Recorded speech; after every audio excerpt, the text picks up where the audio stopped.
What's up, guys? What's up? How you guys doing?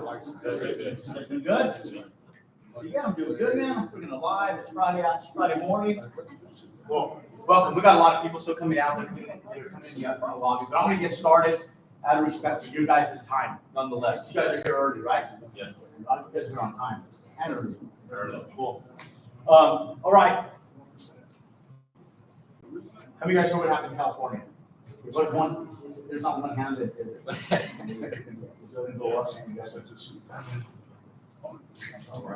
Come on in, guys. Come on in. All right. Cool. All right, just to get a feel for the room, as you guys are kind of rolling in, just grab a seat. There's plenty of room up here, guys. The room will fill in here in the next like 20 minutes. And we'll probably do more chairs, in all honesty. Cool. How many of you guys are in real estate right now? By buying real estate, actively selling real estate? Just by show of hands. Keep your hands up just for a second. I just want to get a feel for the room. Okay, so maybe almost half, not quite half. Okay, how many of you guys are in construction? So about the other half. Okay, cool. How many of you guys want to get into real estate that are in construction and get into ground up? Raise your hand. If you guys want to do like ground up construction. Okay. How many of you guys just want to invest? Keep your hand. If you guys just want to invest. Okay. Cool. All right. Just want to get a little feel for the room. How many of you guys that are here today?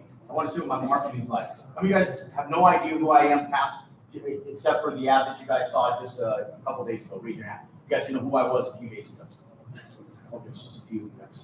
We need to work on our margins. Usually I'll get a lot of people saying, raise their hands. And a lot of new people. A lot of guinea pigs to take advantage of. All right, cool. I've been in the ground up game, guys, for a long time. I started building houses back in 1998. And I'll tell you that it's been the one thing that's been the most stable out of everything that we've done. When we first started building houses in 1998, I just got into it with about 2 houses my first year. Then we went to 6 houses the second year, and then we scaled to 12 houses our third year. And then we went up to 50 houses, and then we went to 70 houses for a few years after that. Then the 2008 recession hit. In the 2008 recession, when it hit, how many of you guys want to build a bunch of homes? Like you build like subdivisions and a lot of homes? Raise your hands. Okay.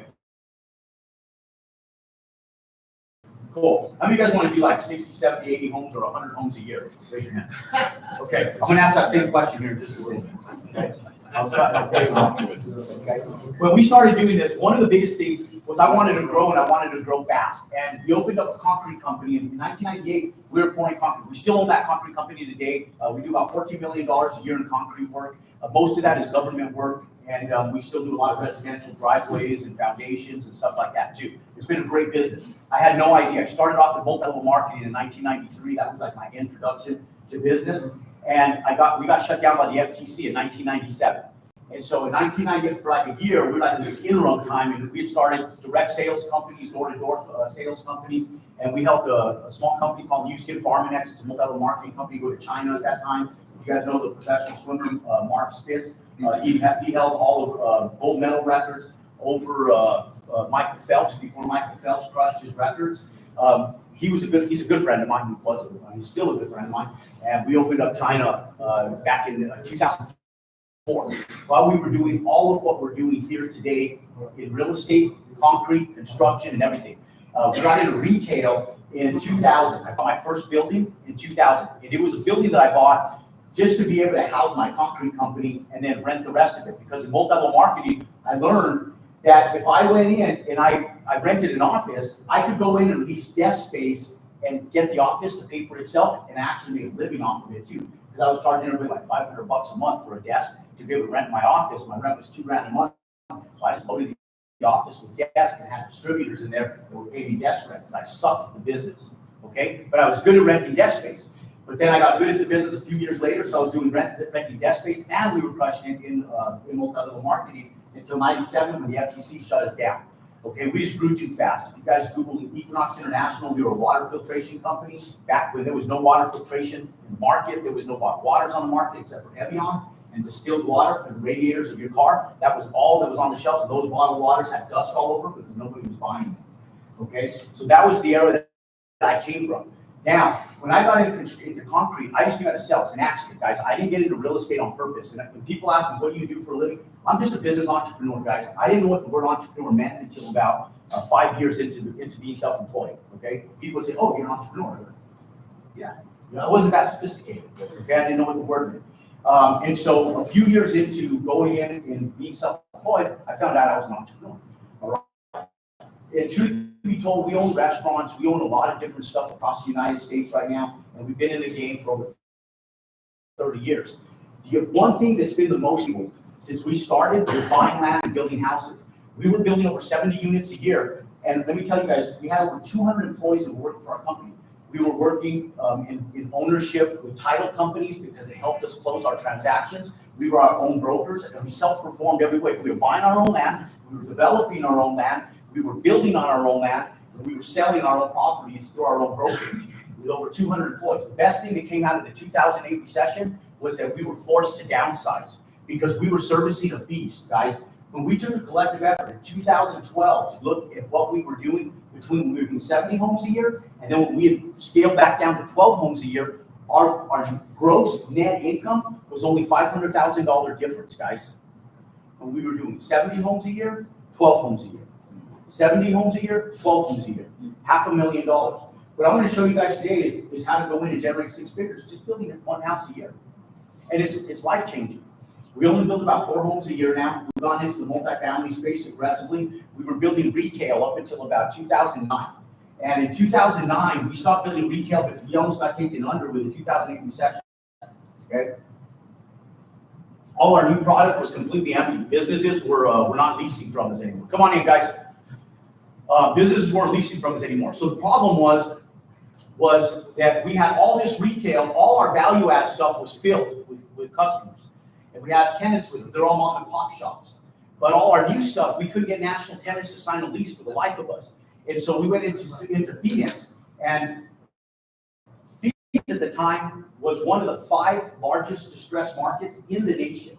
And so what was happening in Phoenix was the same thing that was happening in Nevada, in Florida, in New York, and in California. Those are the 5 big markets. And the biggest economy in Phoenix at that time was leisure.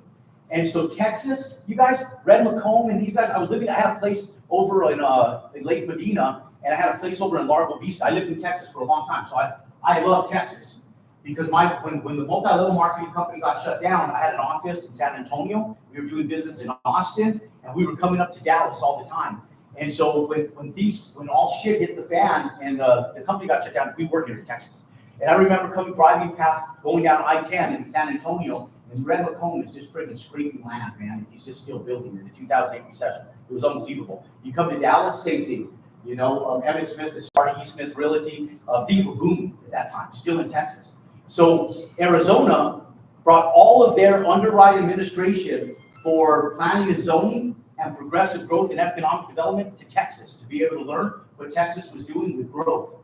And they adapted and acclimated to that. We bought about $900,000 worth of real estate, single-family homes and fourplexes in Phoenix between 2009 and 2012. Sold that portfolio for about $4.7 million, netted out about $3.5 million, give or take, once we paid taxes and stuff on that. And we turned that into a $15 million asset that we still own today. One multifamily apartment complex. We sold that in early 2016, bought that apartment complex about 30 days later. And I knew within like 30 days, I was like, shit, I've been doing the wrong business model with my retail. I got to really structure myself to take advantage of multifamily, okay? Now, I'm going to explain something to you guys real quick because I want you guys to understand where opportunity comes from, but also what's happening in the market.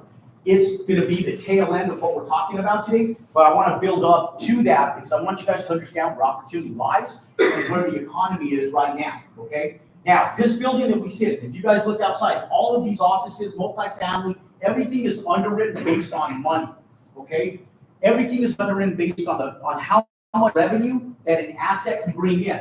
And so if the asset brings in zero money, it ain't worth a shit to the bank. The bank doesn't want it. You got to buy it through owner financing or through another means or through your own credit, okay? Now, so when we go in and we look at assets, we look at like this building that we're sitting in right here.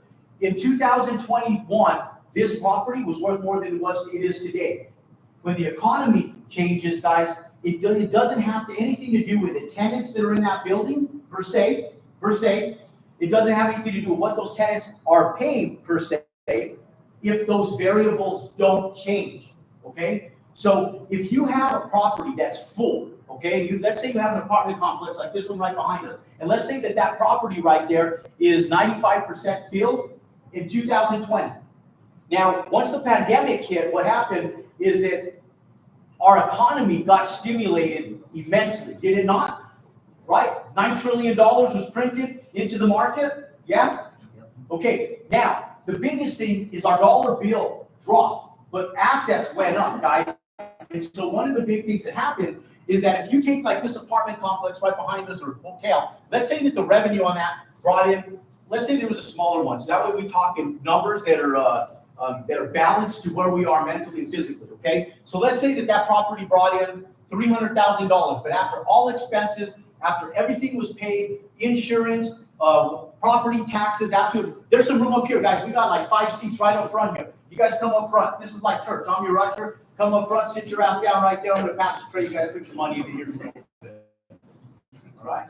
So, how you doing, brother? Good to see you, man. Okay, so let's say that once all expenses were paid, guys, let's say that it was like $200,000 was our net income, okay? So let's say our net income was $200K. Now, P.S. by the way, guys, when we're done here today in about an hour, hour and a half with this training, you guys are going to walk out with some great knowledge, but there's some incredible people that are sitting right beside you guys. If you guys notice, when people raise their hands, if you guys came in a little bit late, no problem. But we have a lot of real estate professionals, construction professionals, and investors that are sitting right next to you. And you never know who's sitting next to you. There's a great room here today. When we're done here today, stay and network, guys. I was able to put this room together for you guys in 4 days. There'll be over 100 and some odd people that will come in today. And I'll tell you guys, take advantage of the networking, who's in this room today, okay? Because there might be somebody in here that might be the next piece to your puzzle, okay? On what you need to do to push your business forward. Okay, now, let's say the net income on that property was $200K. Now you figure out value on a commercial asset is value equals net operating income divided by cap rate, okay? Now, how many of you guys know what a cap rate is? If you know what a cap rate is, raise your hand. Raise your hand. If you know what a cap rate is, raise your hand. How many of you guys know how to figure out a cap rate? Like how to understand how to figure out what a cap rate is?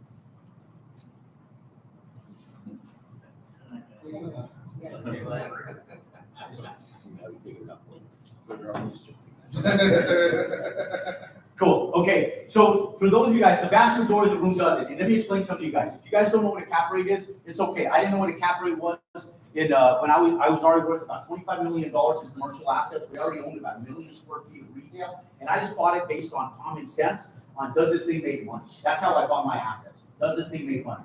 But I didn't understand the sophistication of what it really meant to underwrite projects. If you're young or if you're old, if you're looking to get into real estate, the number one thing that you should be paying attention to is understanding underwriting, guys. Because if you understand how to underwrite assets, you'll never lose. Okay, especially if you learn how to underwrite conservatively. If you understand how to underwrite the value of an asset and what it costs to either build it or buy it, those two things will balance your security in the marketplace. And so when I talk about cap rate is the return on investment that you have on any asset. So if you go in, I'll use stocks for sake of example, because I know people here own IRAs, 401k stocks, annuities, whatever it is. We got plenty of room up here as well, guys. We got a seat here, we got 1 seat here, 1 here, and 2 over here, guys. Come on up front. So one of the big things, guys, is understanding that it's your return on investment. So if you come in, so if you come into an asset, and let's use a stock for example. If you buy Tesla for sake of example, and let's say you make an 8% return on your money on whatever that investment was, 100 grand, whatever it was an 8% return.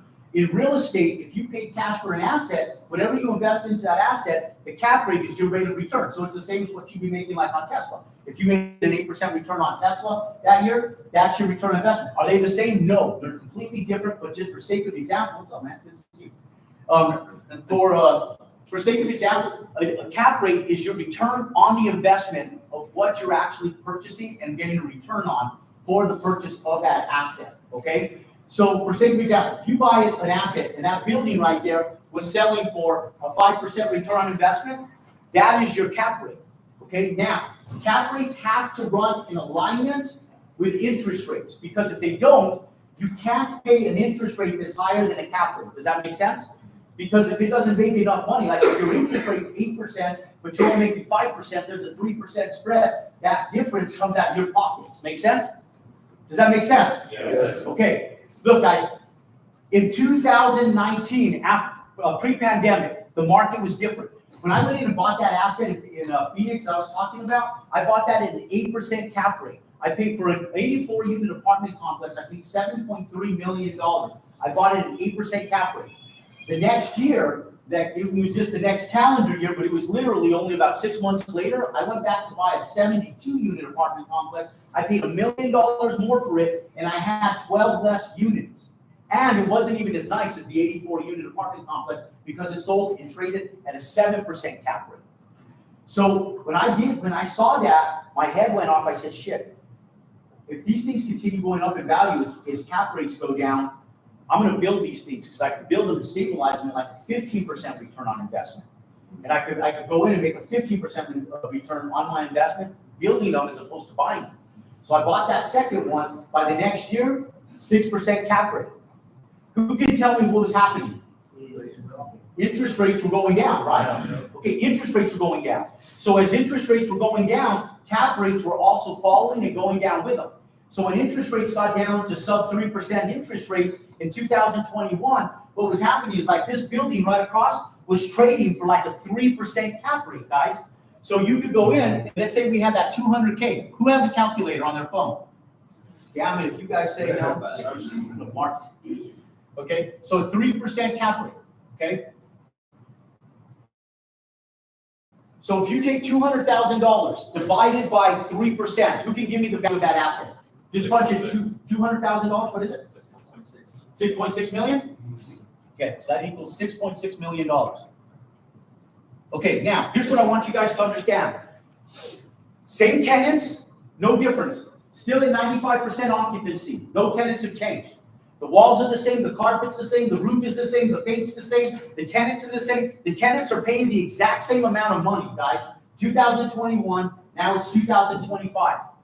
The only difference between the entire asset is the fact that interest rates have went back up. The problem isn't that interest rates were high. The problem is that interest rates got too low. Does that make sense? And the market followed it for too long. And so right now today, where are interest rates today? 5.7. 6 to 8. So let's say that the cap rate just went in and doubled. Let's call it 6%. You got exact same number right here. This is value, guys. This is value of an asset. Okay, 200K divided by 6%. $3.3 million, right? That's the value, guys, right here. This is 2021. This is 2025. Okay.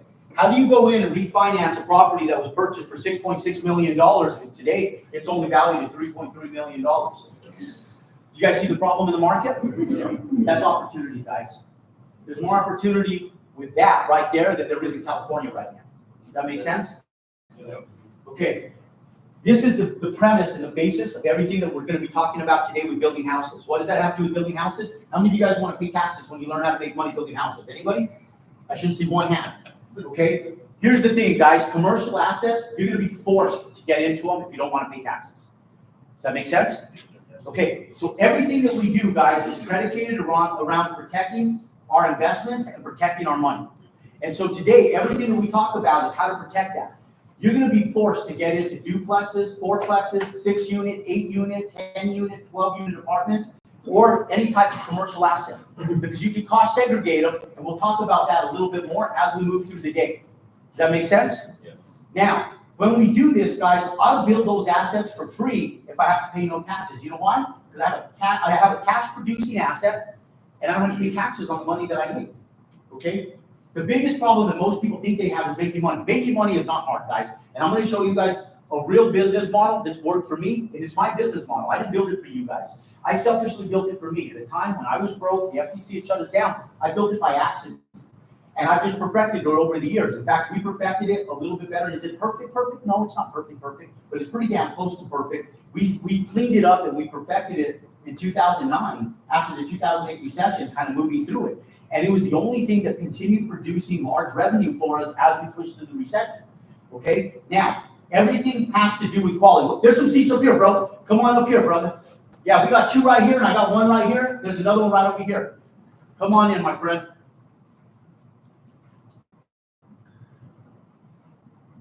Okay, now, when we come in, guys, in 2008, everything has to do with quality. We were performing as a real estate brokerage. We were performing as a land development firm. We were performing as a general contractor, and we were selling our own properties. I had the luxury of going into my little Supra key. For those of you guys that are realtors, how many realtors do we got in here? Raise your hand. Okay, only about 4 of you guys. Okay, so I can beat realtors up. I had the luxury of having my little Supra key. I never got my real estate license to go out there and sell real estate. We used it to save money on real estate. We used it for our own business. That was it. And that's the only thing we use it for today. So like maybe 10 times a year, I open up my key to open up the door on the property. But in 2009, I had the luxury of going in and taking a look at all my competitors' products. And I would go into these houses that were being built by me, and I would see boxes from Home Depot with like Glacier Bay toilets in there. Nothing wrong with Glacier Bay, but when you're selling a $700,000 house, there's a problem with having a $99 toilet in there, and customers that are sophisticated, they recognize it, okay? I would go in there and see like American Standard sinks, the cheap ones. And everybody started downgrading their fixtures, their faucets, their light fixtures, everything. And they were going down to Home Depot, Lowe's, and this is what they were doing. You guys have experienced this with restaurants. You guys go into a restaurant that you guys love. Something happens economically, and when you walk into that restaurant, when economic times changes, they start cutting menu items. You guys ever experienced that? If you have a favorite restaurant, you love something at that restaurant, economics change, you go back to that restaurant, and they say, oh, we've cut that off our menu. And then you stop going because that was the only reason that you went there, right? You know, like I used to go down to P.F. Chang's, they cut out the Sichuan beef, and I was like, damn, why'd you guys cut that stuff? And I settled for the Mongolian beef, and then I would put eggplant in it. And now they got rid of eggplant. I was like, shit, man, you guys keep cutting stuff, right? And so don't cut products when you guys are going in a distressed market. Sophisticated buyers they're smart, guys. And so our business model behind everything that we do, we focus on the upper middle class, okay? And the reason that we do that is because they constitute for 24% of home buyers. Okay, now, these people have money. That's the other reason. 2% of our population are the ultra wealthy. The other 74% are the median and lower median. We don't want to focus on these guys. We don't want to focus on these guys. The 74% guys, the reason that we don't focus on the 74% is because these people are volatile to market conditions. And so if economic circumstances change, they can barely afford gas. They can barely afford a loaf of bread. They can barely afford the mortgage that they're paying. These are the people that D.R. Horton hits, Pulte, Lennar, all the big builders. These are the people that they hit. But they're building in what? They're building in what? Volume. In volume. And so one of the biggest things is, what did I talk about when we first started today? When we were doing 70 units, a year and 12 units a year, our net income variance was $500,000 net a year, guys. And we were servicing a beast. We had to pull a house out of the ground every single week. And if we didn't pull one house out of the ground every single week, it was coming out of our profitability, was servicing payroll. And so all you're doing is you're feeding the beast. And the problem with that is once you create the beast, to be able to settle that back down is tough, guys. It's one of the hardest things you'll ever do. And so the best thing that came out of the 2008 recession for us is we were forced to settle the beast. As people left, we just let them go. And we didn't pick them back up again. And so we went from 200 employees down to 48 employees. Today, we're at 28 employees. It's perfect. I love it. Okay? And I wish I had 5 good employees and that was it. That even would be better. Okay? But we have 28. Okay? So we'll keep it at that. Now, here's the thing, guys. Let these guys go in. The larger the profit, guys, the larger the profit, the lower the risk. The smaller the profit, the bigger the risk. Does that make sense? Yes. Okay? The larger the profit, the lower the risk. The smaller the profit, the bigger the risk. So when we talk about like these median homes, you might have a $40,000 to $50,000 profit. Okay? If market conditions change, you might make $10,000 if you're lucky, maybe $20,000, But how many of you guys want to work for 6 months and make $20,000? Anybody? Go flip burgers, guys. You go work with your teenage kids someplace and make more money. Especially in today's where minimum wage is, right? Now, look, when we go in, the ultra wealthy, the problem with this is you can make more money, but there's not enough market pool for these guys. So it's just too high risk. You go out, you build a $3 million home. If market conditions change and those buyers are smart, they hold on to their money, you're sitting back trying to chase your tail. Because you know who's really buying those big homes? It's the Joneses. It's the people next door that want to compete with somebody buying shit they shouldn't be buying. That makes sense? They're the people that are the doctors, the attorneys, the people that are competing with your next door neighbor that want to live with the ultra wealthy but are not wealthy exponentially. Does that make sense? These are people that are making $500,000 a year. It's a good income, but they're not rich, guys. These are people that are maybe even making $800,000 a year. They're doing extremely well, but they're not rich. They're not wealthy. Yeah. They should be buying that shit. Does that make sense? Okay, now, so when we go in, this is not the market we hit on. We hit on this market. In Texas, guys, you guys have a little more bandwidth because your economics work out here. So when I tell you guys, stay between that 500K, and I really say like 600K is where it really gets interesting and fun, all the way up to about 1.5 million, okay? Everything's bigger and better in Texas, so you guys should have a little bit more bandwidth. I usually tell people $1.2 million is our threshold for our business model. Because what I'm doing is I built a business model that will continue to work, guys. Even under market restraints, where there are market circumstances that are against you, we want to make sure that we have security and we have finances that work for us. Does that make sense? With these right here, guys, if you guys can come in and make between 150K to 250K, if you build 1.5, you'll probably be up in the close to 350K. But if market circumstances change, you have to reduce your house $50,000. No one's going to cry for you if you only make $100,000 on your house. Does that make sense? And that's exactly what happened to us in 2008. We were on average at that point in time making about $130,000 per unit per home. And so when we go in, guys, my dad was my accountant. My dad's has been an accountant for, at this point in time, 50 years, I think.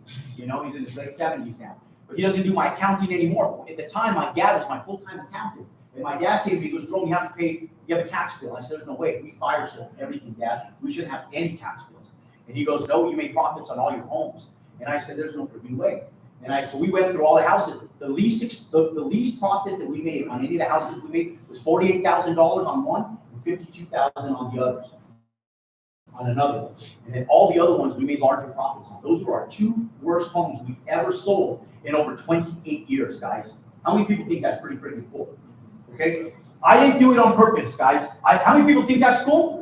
Yeah. Okay, how many of you guys have fixed and flipped? Let's ask that question. How many of you guys have fixed and flipped? Okay, fix and flippers are right here. Here's the problem with fix and flipping, guys. This is why I don't fix and flip. We had fix and flips going at that time because we would use fix and flips when we didn't pull a house out of the ground. We would send our guys to this fix and flip to go. So we used it for payroll, to burn payroll. So we would make about $30,000 on every fix and flip on average. Sometimes we make 50, sometimes we make 20, but on average we make about $30,000 to $40,000 per fix and flip. When the 2008 recession hit, we made zero on 100% of the fix and flips we had. We only had like 5 or 6 of them at the time, but we either sold them for a slight loss, or we either just fire sold them for like $10,000, $15,000, $20,000 loss, or we just got out of them and broke even. If we made a profit, it was nothing to brag about. We're talking maybe hundreds to maybe a couple $1,000s. That makes sense? Now, how many of you guys with fix and flips would go in and then all of a sudden an inspector shows up if you were trying to do it without getting an inspector? Yeah? They're trying to rush through it, hoping that no inspector. And then all of a sudden the inspector shows up and goes, hey, you need to upgrade that electrical panel right there. Or hey, you need to upgrade that plumbing right there. And you're sitting back going, no, please don't make me. It's going to take all my profit away from me because that's going to cost me an extra $20,000. You guys ever been in that position before? Fix and flippers? Yeah? How many of you guys been in that position before? Raise your hand. Yeah? And then it takes your profit. You're sitting back going, damn, I just want to get rid of this piece of shit. You ever said that? Yeah, that's fix and flipping, guys. That's why I don't do it. Now, for most people, they think that going into residential construction is an undertaking. It's not. Once you do your first build, guys, you'll never go back to fix and flipping again. And the bandwidth for lending is better than it is for fix and flips. Okay? And we're going to talk about that now. Now, let's take a look at this. I went through some of the areas here in Dallas because I wanted to go in and I wanted to explore myself. a little bit more deeply because we have a large community here in the Dallas-Fort Worth area.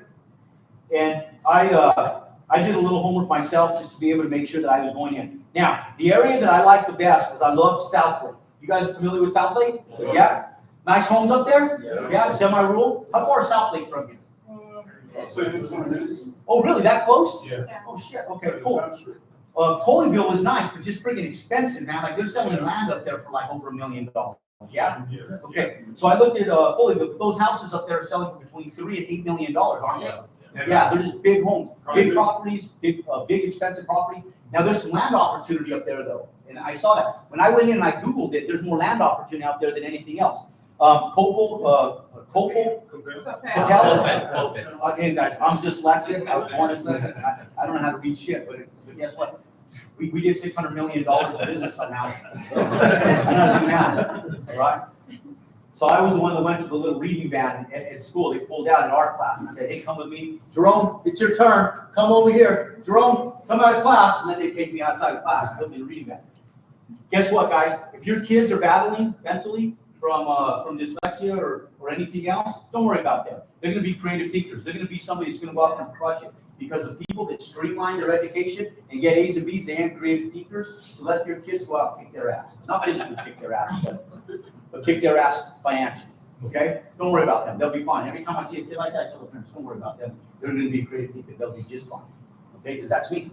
That's me. I suck in school. All right? Me too? All right. So, and then Argyle, right? Argyle. Okay. So those are the ones that I kind of seeked out last night. Now, when we go into like Southlake, the houses out in Southlake, they're pushing that $1 million mark, $1.5 million. There are some $2 million homes up there, but there's also some $800,000, $900,000 houses up there. Let's Google it real quick. I think Southlake's the one I like the best. And here's what I'll do. And let me explain this to you guys. You guys want to go in and be the small minnow in a big pond, okay? So when we go in and we look at this, guys.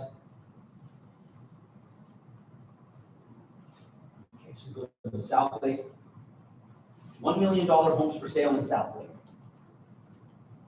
Now, if we go in here, let's go into Zillow, because all these other sites. Okay. Shit, there's the first big house that pulls up a $27 million home. Yeah. That's a little outside of our business model.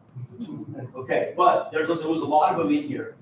5.4. Let's scroll through this. What is it, Southlake?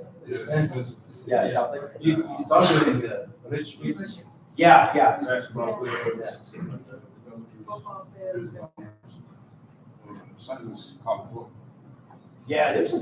other properties here. Like there's some stuff right here, and there's some big land stuff. There's some big land stuff. But look, if there's an $890,000 house, 2,100 square feet. There's and yeah, some of these. This is very similar too. And actually, I think it was actually the opposite, right? I think Colleyville was actually the one that was more cost effective. Colleyville? So I think I got Southlake and Colleyville confused. Okay, so if we go into Colleyville, let's go into Colleyville. Colleyville is cheap. $1 million homes in Colleyville, Texas. Okay, so if we go into Zillow, here we go. This is a little bit more like it. The median income now $250,000 a year. It's only $250,000 a year? Yeah. Compared to the national average of $82,000 a year. Okay, so when we're looking at some of these homes out here, there's a $2.6 million, 5,700 square feet. These are a little bit big, 4,500. And what we're looking for, and I'm not saying that these are the exact areas, guys. You know that like Plano, Texas, and some of these areas are rebuilding. You go up towards, you guys go past Frisco and go into like Salina and some of these areas. Yeah, those land is still cheap up there. I still deal with Rex Realty. These guys, Rex and his son-in-law, and these guys, we still deal with those guys all the time. You know, we have commercial land tied up with those guys, but it's like one side of the street is Legacy, it's all Jerry Jones land. The other side is all Berkshire land. That stuff is, those two people own the gold. They own all of the Golden Beltway all the way up to the Panhandle of Texas, going to the Panhandle of Oklahoma City, right? And so when we talk about real estate, guys, what we're looking for is we're just looking for upper median homes. So you can go into some of these areas and like $1.6 million, 2,800 square foot home. You can go $1.5 million, 2,600 square foot home, over on Blade Road. And so what I'm going in is I want to be the small guy on some of these assets. So we go in and we're just scrolling through here. We can go in and pick up some of these lots. Now, some of these lots are expensive, or you can go in and subdivide some of this stuff. And I use this as an example because you can go into some of these areas if you're looking for land deals, and you can pick up some of that land and subdivide it. Now, I would recommend that anybody that's here, how many of you guys have built before and are builders right now? Raise your hand. Okay, so maybe about 10 of you guys. The rest of you guys shouldn't pay attention to subdividing land right now unless you're taking individual lots and just cutting them in half. Everybody else should just be looking for build-ready lots, okay, in subdivisions that are already pre-existing, okay? Sub-rural areas are a lot easier for you guys to go in and take advantage of some of those. Now, one of the biggest things is some people are sitting here going, Jerome, I can't afford to live in a $1.2 million home. I can't afford to build a $1.2 million home. And the biggest problem is, yes, you can, okay? Now, here's what I want you guys to do. If you guys think you can't build a $1.2 million home, just go like this. $1.2 million home. I can build an $800,000 home. Go like that. Let's go like that. I can get financing for a $900,000 home, okay? How many of you guys are immigrants? Not from the United States. Didn't go through our U.S. education system, okay? Keep your hands up real quick, okay? Where did you come from? What country are you from? Ukraine? Yeah. Why did you come here? Better life. Better life? Opportunity? Yeah. You? Ukraine. Ukraine as well? Yeah. Why'd you come here? Dad was deported, I guess. Your dad was deported? Why'd your dad come here? He was in Russian prisons and they spent one in the country at the time it was communist. Why America? Why not Switzerland, Canada, or somewhere else? Why America? You don't know the answer? Okay. Well, so you were brought here. Okay. You think it might have been because America was a little bit more opportunity? Sure. Maybe? Okay. Where you guys from? I'm from Nigeria. Why'd you come to the U.S.? The resources right here. The opportunities, right? As jacked up as our country is, guys, as jacked up as our politics are, we're still the best country in the world for opportunities. Does that make sense? Yes. Okay. We are the land of the free. Yeah? Yes. We're in Texas, are we not? Yes. Okay. We love our American flag in Texas, don't we? Yes. Yeah? Yeah, we do, right? This country was built on capitalism. It was built on opportunity, built on freedom. The biggest problem with our country today is the fact that most people that were born and raised here go through an education system that doesn't embrace what our forefathers actually went out and fought for. Does that make sense? Yeah. And so the biggest issue that you're going to have, understanding what I'm talking about today, if you were born and raised here, is that you were raised through our U.S. education systems. It didn't teach you guys about business. It didn't teach you about financing. It did not teach you how to go out and become an entrepreneur and take advantage of a free enterprise system. It taught you how to go out and be a good employee. Does that make sense? Yes. Free enterprise country, you're taught to be a good employee. There's a disconnect. Make sense? Yeah. People that are born and raised here have less opportunity to become wealthy. The higher your education level goes, the lower your ability to become successful financially goes. Does that make sense? You know, if you graduate from college, your ability to become a multimillionaire goes down by 92% if you have a college degree. That's a real statistic. 92%, because the higher your education level goes, the lower your sophistication level goes in regards to creativity on how to go in and get wealthy in America, okay? The reason that this is taboo for so many of you is because you guys didn't learn how our finance system works. When I showed you guys this right here, the reason this is happening right now, and it's not getting any better anytime soon, guys, I don't give a shit if interest rates are going down. It's not helping our economy because the treasuries are still too high.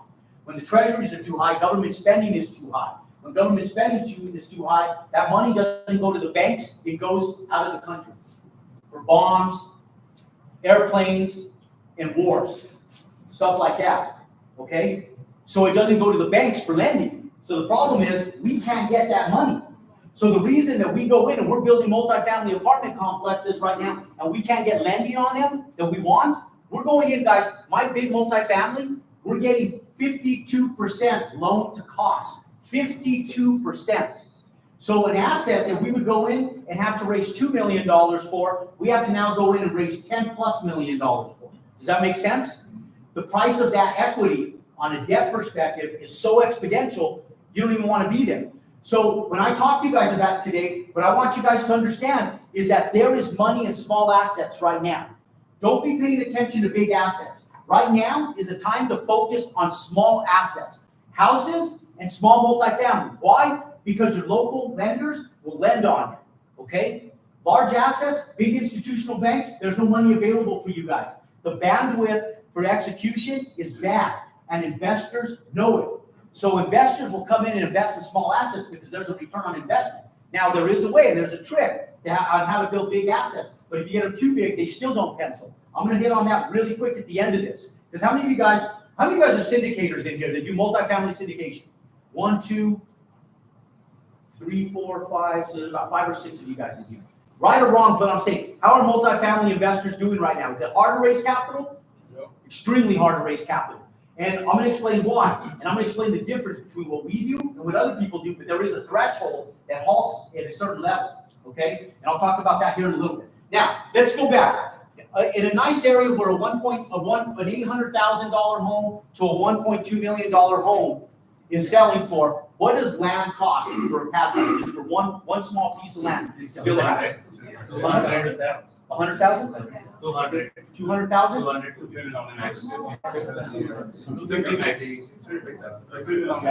$200,000, about $200,000 gets you a nice lot? Yeah, okay. So let's go, land cost $200,000, okay?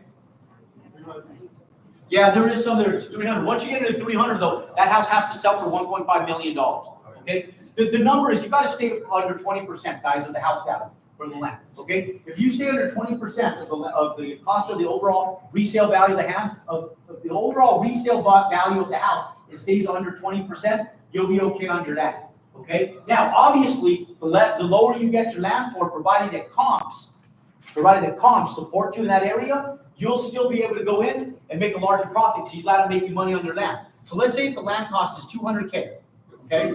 Now, let's say that the house for $200,000, is it fair to say that house might sell for about $950,000? Yes. Is that cool? Yes. Yeah? Yep. Okay, so if we go in, let's say conservative, let's say resale price is $900K. Now, I'd like to say that that's like 1.2 million, and it probably can, but let's stay conservative, okay? That way you guys can see the value of what we're doing here. So we have $900,000 land cost. Our build cost, now on a $900,000 house in that area, you guys think that house would be about what, 2,500 square feet? 350. About what's that? Yeah, 25, 28. 25 to 2,800? Okay, let's call it 2,600 square feet. 36 to 3,000. What's that? 36 to 3,000. 3,000 square feet, yeah. Okay. Once it gets started 3,000, they're starting to get closer to that $1 million mark or over, yeah? Typically on new construction? Yeah, okay. So if we're doing 2,600 square feet, now here in Texas, guys, stay between 2,000 to 3,500 square feet, Yes. okay?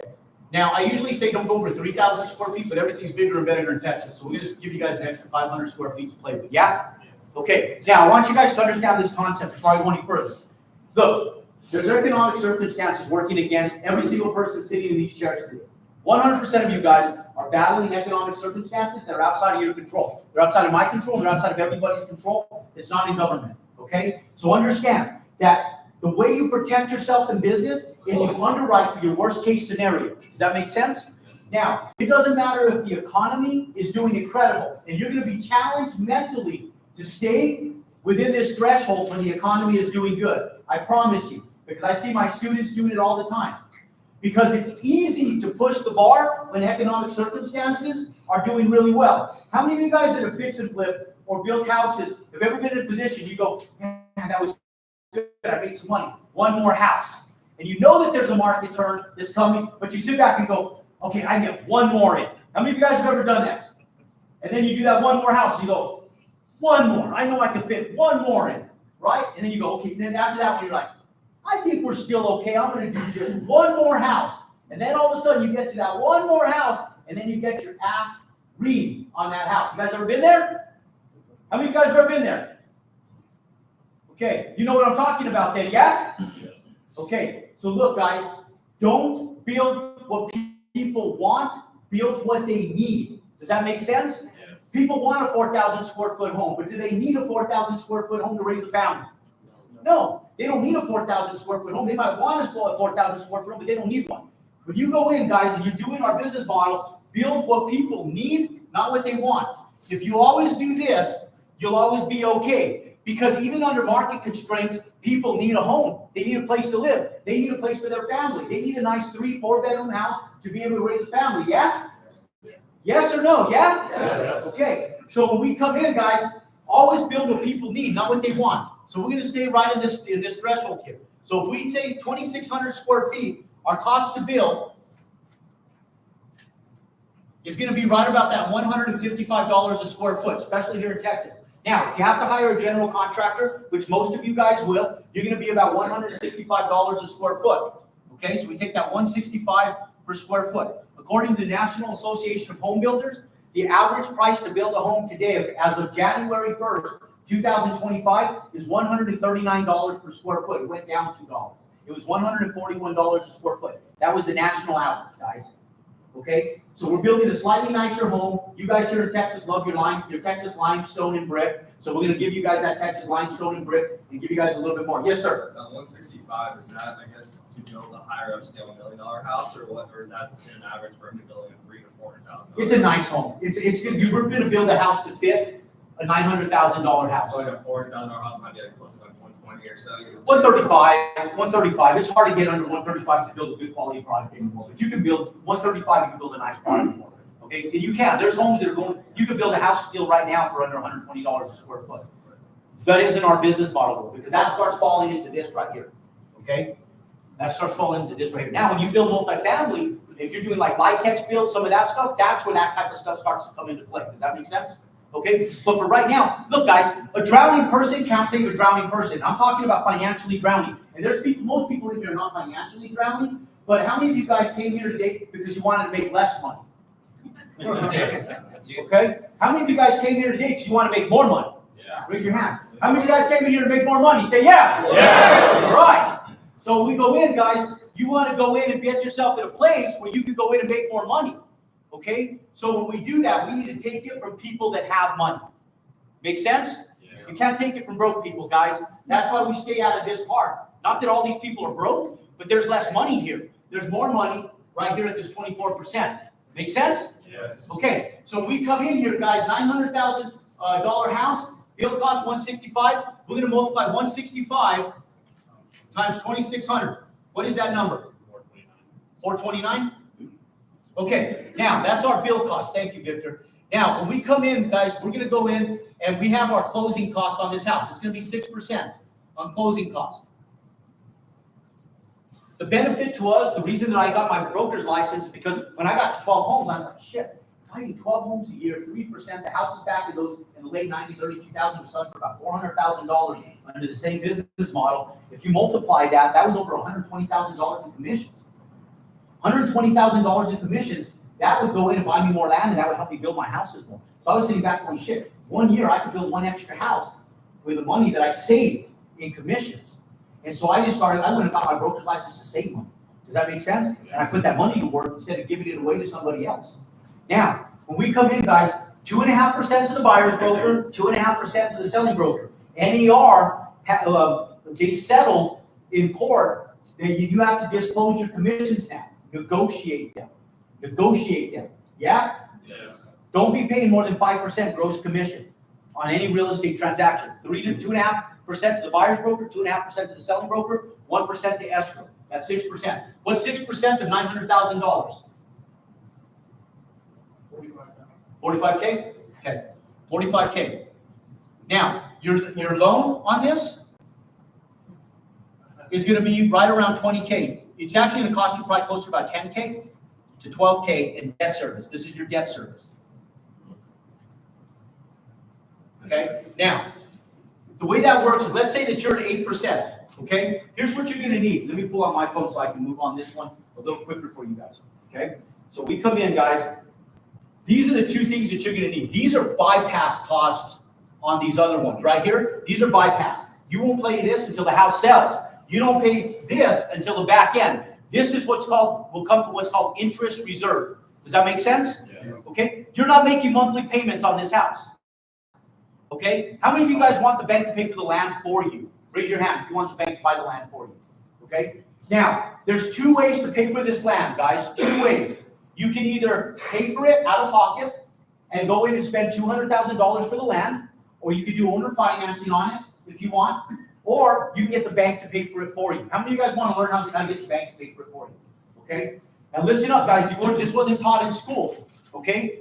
All of you guys that are immigrants, not born here, you're going to get this real quick. I'll put more money on the fact that those people that are not from our country, that came here for opportunity, they're going to see this like a red shiny light bulb, as opposed to the people that were born, raised, and went through our education system, because your brains aren't wired in this fashion. Does that make sense? Yes. Okay? So pay close attention. Just because your brains aren't wired in the same fashion I'm talking about, does it make it wrong? Does it make it impossible that it can't be done? No. The only difference is you haven't done it, you haven't been taught it. So for a little while here, did you guys consider the fact that maybe you were robbed from an education that you should have had, that you didn't get? Can we agree upon that? Yes. Yeah? Okay. There's some seats up here, guys. There's some seats up here if you guys want to see.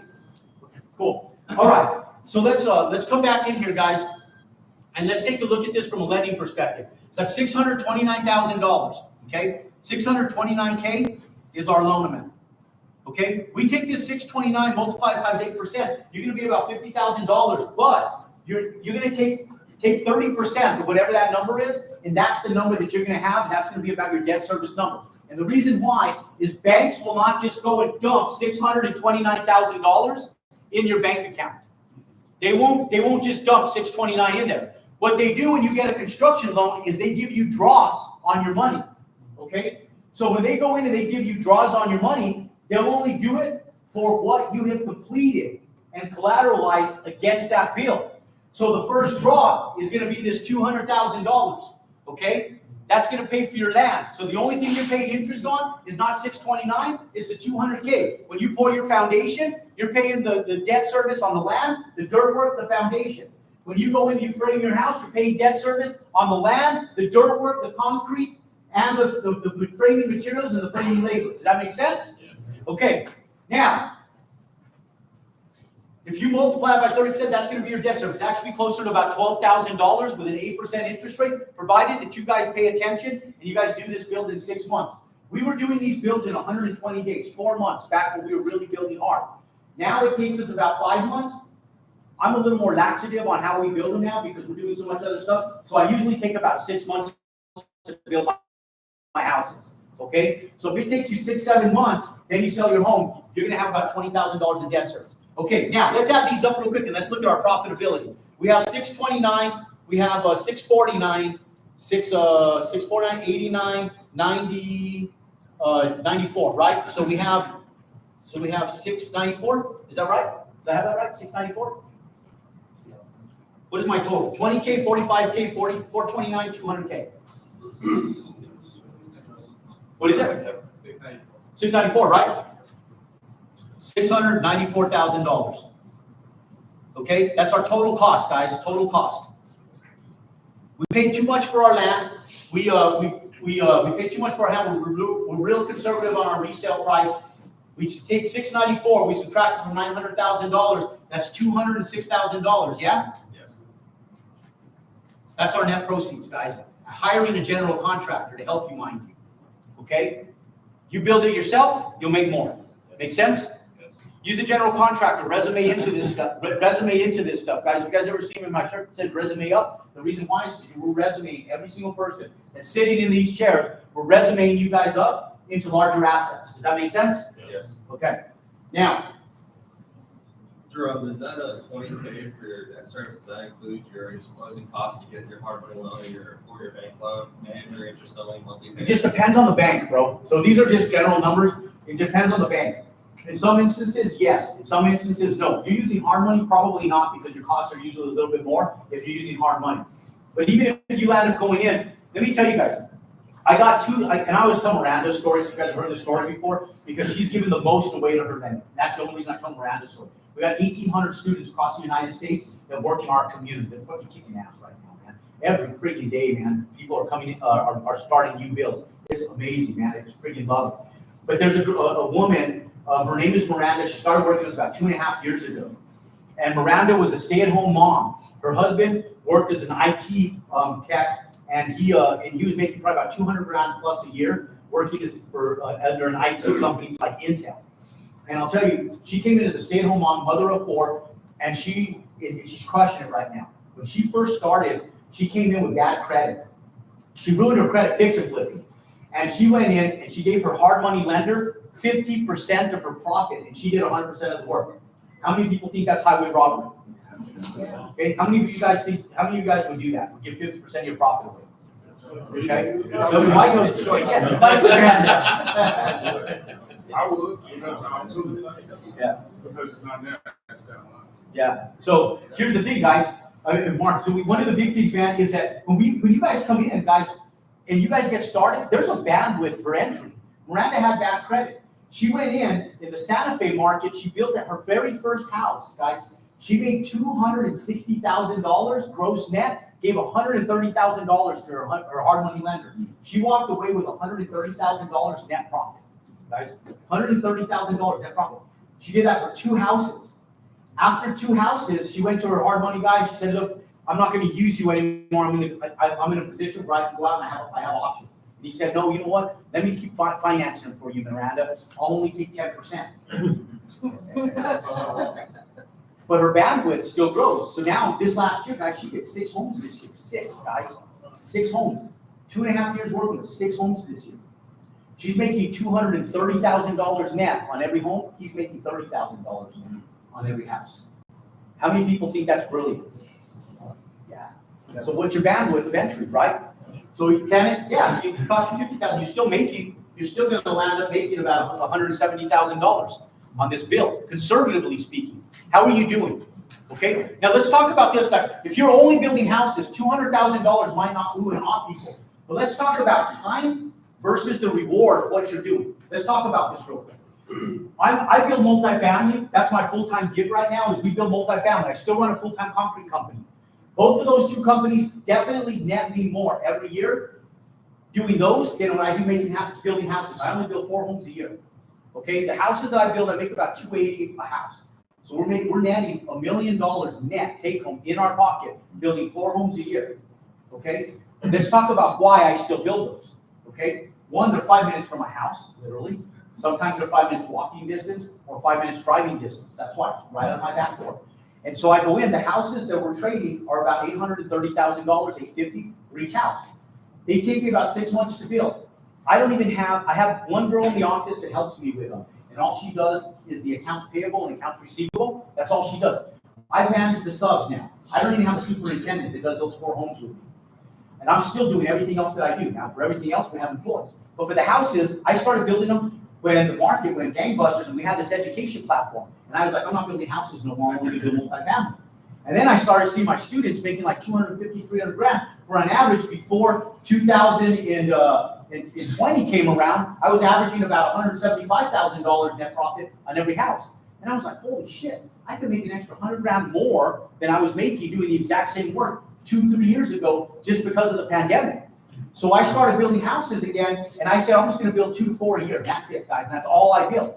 But I can go in the morning. When I'm on my way to the office, I'll stop by there at 6, 7 o'clock in the morning. I show up for me, I only show up for about 15, 20 minutes. Most of the time, it's while I'm on the phone.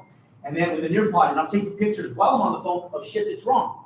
And then I go to the office, and once I get to the office or on my way to the office, I'm calling my subs, telling them what they need to do. Then I forget about the house the rest of the day. The only time we deal with that house is when there's a problem and a sub calls in and they ask us a question about something. And so to manage these guys, what if you spent 1 hour a day showing up to the project, 5 days a week, and 1 hour a day making phone calls, scheduling, and dealing with problems? That's 2 hours a day, guys. 2 hours a day. That's 10 hours a week.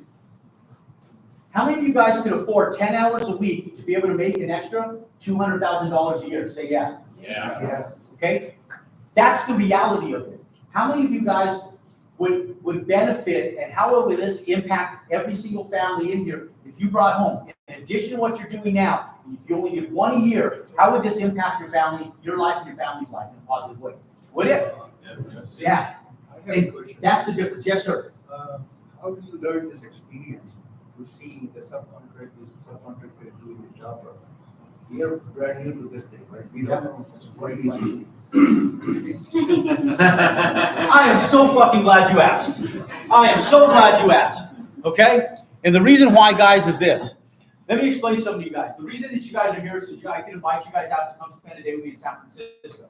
Okay? We did this in Dallas. What was that? When were we here in Dallas? About 6-7 months ago, right? We were here in July, right? It was July. Okay. Now we've even evolved from what we did over here, so we've learned some stuff, right? So Mark was there was a bunch of people that we have a handful of people that were here in Dallas in July that came in and started working with us. One of the biggest things, you guys are going to need our help for sure. Okay, for sure, you're going to need our help. Okay. Now, one of the big things, guys, is that when you guys come in, that QR code right there is a registration. We're full for San Francisco, guys. I always tell people we limit our workshops to 200 people. We're sold out. Okay, we're sold out. We don't have any tickets available. I'm going to open some tickets for you guys today. Is that okay? Is that okay? Can I open up some tickets for you guys today? Okay. And I'm not done yet, guys. Since you asked, I'm going to tell you guys. So I want you guys to pay attention because I'm not finished yet on what the benefits are. Okay, of doing that. When you guys go, you're going to get this whole book electronically. Okay? This book is only available on TikTok Shop right now. It's the only place it's available. It's going to come available on Amazon. This book, guys, has everything you need to, every spreadsheet you need, from looking at a foundation, plumbing, electrical, framing. We have the framing the pre-construction stuff. Everything is in here. The spreadsheets to underwrite are all in here. I'm sorry? Yeah, if you guys go to my just Jerome Maldonado 3 on TikTok, you guys can pick it up on TikTok Shop. Okay? Now, this is the hardback version. It's great. But you guys, when you guys come to San Francisco, you're going to get an electronic version. And the reason that you guys are going to need that electronic version. Oh, shit. And the reason you guys are going to want that electronic version is for the banking purposes, guys, right here. Okay? Now, when we go in, this is probably the most important thing. If you guys get nothing more than this right here today, you guys got every bit of your time in value by learning what I'm going to go over with you guys right now. This is lending in its finest, guys. This is the value of this asset right here, ladies and gentlemen. The value of this asset is this number right here, this $900,000. The cost to build is right here, $694,000. That's your total cost, okay? Your lending amount is this amount right here, okay, the 629. So you need this amount right here. You need the 629. This is what the value is to the bank. When we come in, guys, you're going to have two spreadsheets. This one is yours. This one is for the bank, okay? Your underwriting is going to be at this 629. This is going to be your cost for the land, dirt work, foundation, plumbing, framing materials, framing labor. You're going to have your roofing, drywall. You're going to have your flooring, your bath fixtures, plumbing fixtures, electrical fixtures, lighting, boom, boom, boom, boom, boom, all the way on, right? There's going to be expenses. Those expenses are going to total up to this number right here. Does that make sense? Yes. These are your execution numbers right here. These are your execution. Then there's going to be one for the bank. And these numbers are going to have a management fee. Because how many of you guys in here want to get paid for your services? Say yeah. Yeah. How many of you guys want to get paid for your services? Yeah. Yeah, right? You guys all want to get paid. No one in here works for free, do they? Yes. You might work monetarily for free to get mentored by somebody or do something, but you don't want to work for free forever, do you? Yes. No. Everybody wants a return on investment, no matter what that is. And so understand, guys, that nobody works for free. There's going to be management fees. There's going to be development fees in there. Those fees are real. It's the same way that we build multifamily. We don't go in and just build it for free. Right now we are. But we don't go in and just normally build it for free. There's costs and expenses to do it. The only thing that I tell you guys is that every single person in here has to take their profit on the back end, not the front end. Does that make sense? Because once you do that, it de-risks the project. If you take your profits and proceeds on the front end, then you're going to have to come out of your pocket with the money. Does that make sense? Yeah. If you take your profits on the back end, you don't have to come out of your pockets to buy the land. Does that make sense? Yes. Because when we go into the bank, we're going to go in and inflate these values by 15 to 20%, and then we're going to add management fees, we're going to add consulting fees, we're going to add development fees in there, and that fee is going to come out to be about $850,000. Okay? And the bank is going to lend you money based on the loan to cost. The cost to build. Now, the bank is coming in, and when you talk about commercial lending, and we look at it from a commercial lending perspective, The bank isn't looking at you. You're less relevant than you think. The bank is looking at your comps in your area. The reason I look at the areas that we build in first is because we only build in areas that confirm and have affirmation that the houses can sell for what we're proposing. That's why when I asked you earlier, right, and you have a little more sophistication, you've been building, you've been in the game.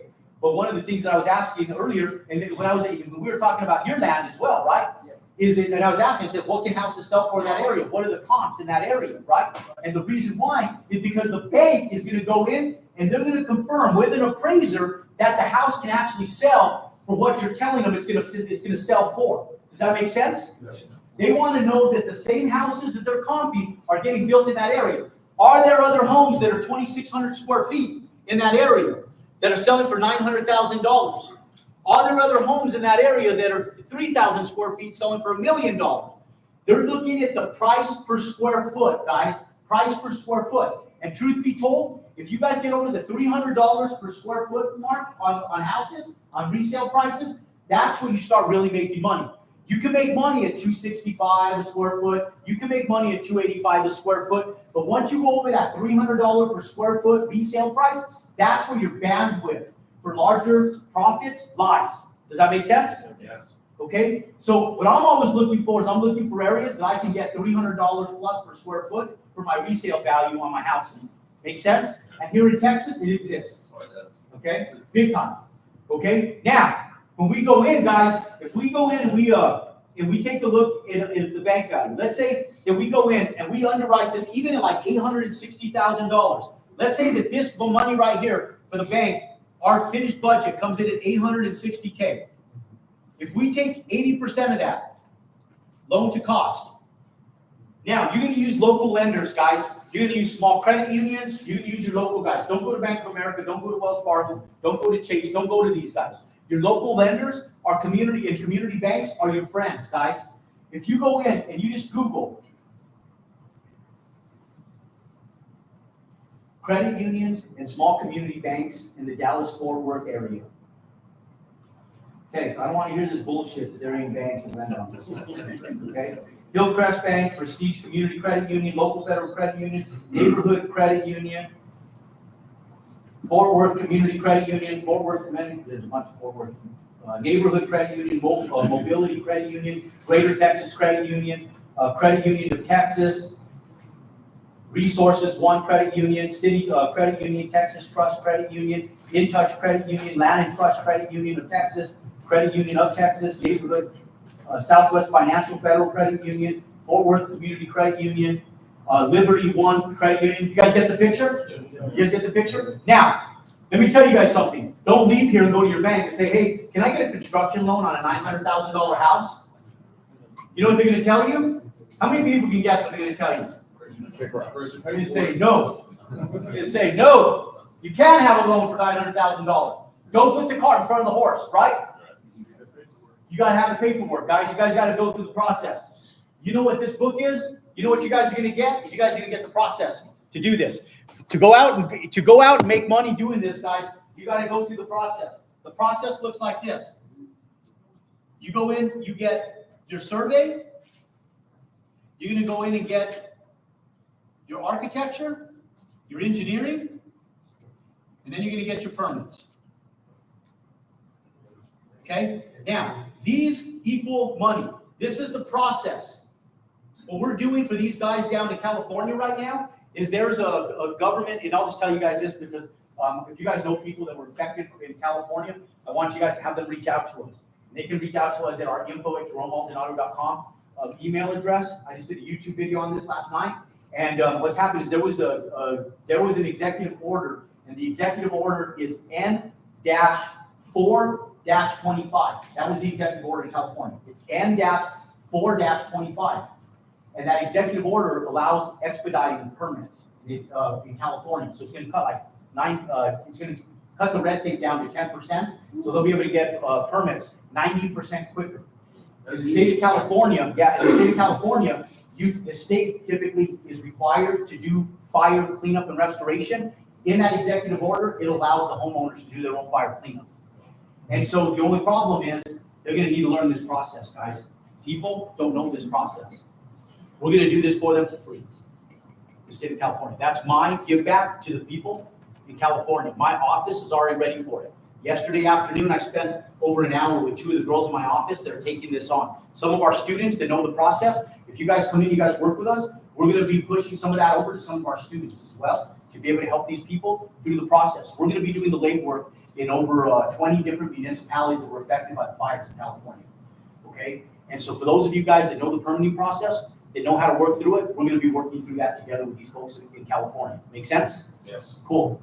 That's going to be our give back. We're not going to go in there trying to poach these properties up. There's going to be an opportunity for some of this stuff to have to sell. 40% of the properties that burned down had mortgages on them. I thought it was a greater number, but only 40% had mortgages. But some of these people are going to be paying mortgages on properties that don't exist on them. That makes sense? Our goal is to help them rebuild fast. Okay? We're going to do it through the process, guys. This process right here. This is where money lies, right here. When you get money, when you get the process done, you go to the bank with a set of blueprints. The blueprints are the money. Okay, you can either pay for the land or you could create the equity from what you do in the process. Does that make sense? Yes. When you go in and you create this, the bank is looking at this asset, a $900,000 asset. Okay, now when the bank looks at it, a $900,000 asset, you take $900,000 times 0.80. That's $720,000. Okay, that the bank is looking at. That gives the bank $180,000 in equity in that asset. If you land up defaulting on that asset and the comps produce in that area and the bank has $180,000 in equity, how many people think the bank is sitting in a real good position to recuperate their money? Yeah? Okay, that's what the bank is looking at. When we take a look at it from a cost to build perspective, if you go in, guys, you can underwrite this you can underwrite it for all the money at $900,000 if you guys want to. If you guys underwrite it at $900,000, the bank is willing to give you guys $720,000 in lending. All you need is $629,000 in lending. So if you go in and underwrite it at $860,000 on this spreadsheet right here, you take $860,000 times 0.8. That's $688,000. $688,000 is what the bank is going to be willing to give you guys. What was that? 688, right? 688. So we got 688. 688K. That's what the bank is willing to lend on this bill. Can you build the house for that, guys? Yep. Can you buy the land for that? Yep. Yes. You sure can. You created the equity that you need. So when people sit back and go, Jerome, where do I get the $20,000? You get the 20%. You get the 20 or 25% in the equity you create. Where do you get the equity? I mean, where do you get the money? From where? No, from the equity. Where do you get the money? From the equity. When you go in, guys, you create the 20% down payment in the equity you create through the process. Does that make sense? Yes. Where do you get the money? Equity. Where do you get the money? Equity. Where do you get the money? Back in the room. Where do you get it? The equity. Ladies and gentlemen, you create the equity from the value of that asset. Does that make sense? Yes. That's what you weren't taught in school. Now, when you go through the process, you follow the process, guys, you can go in and create wealth.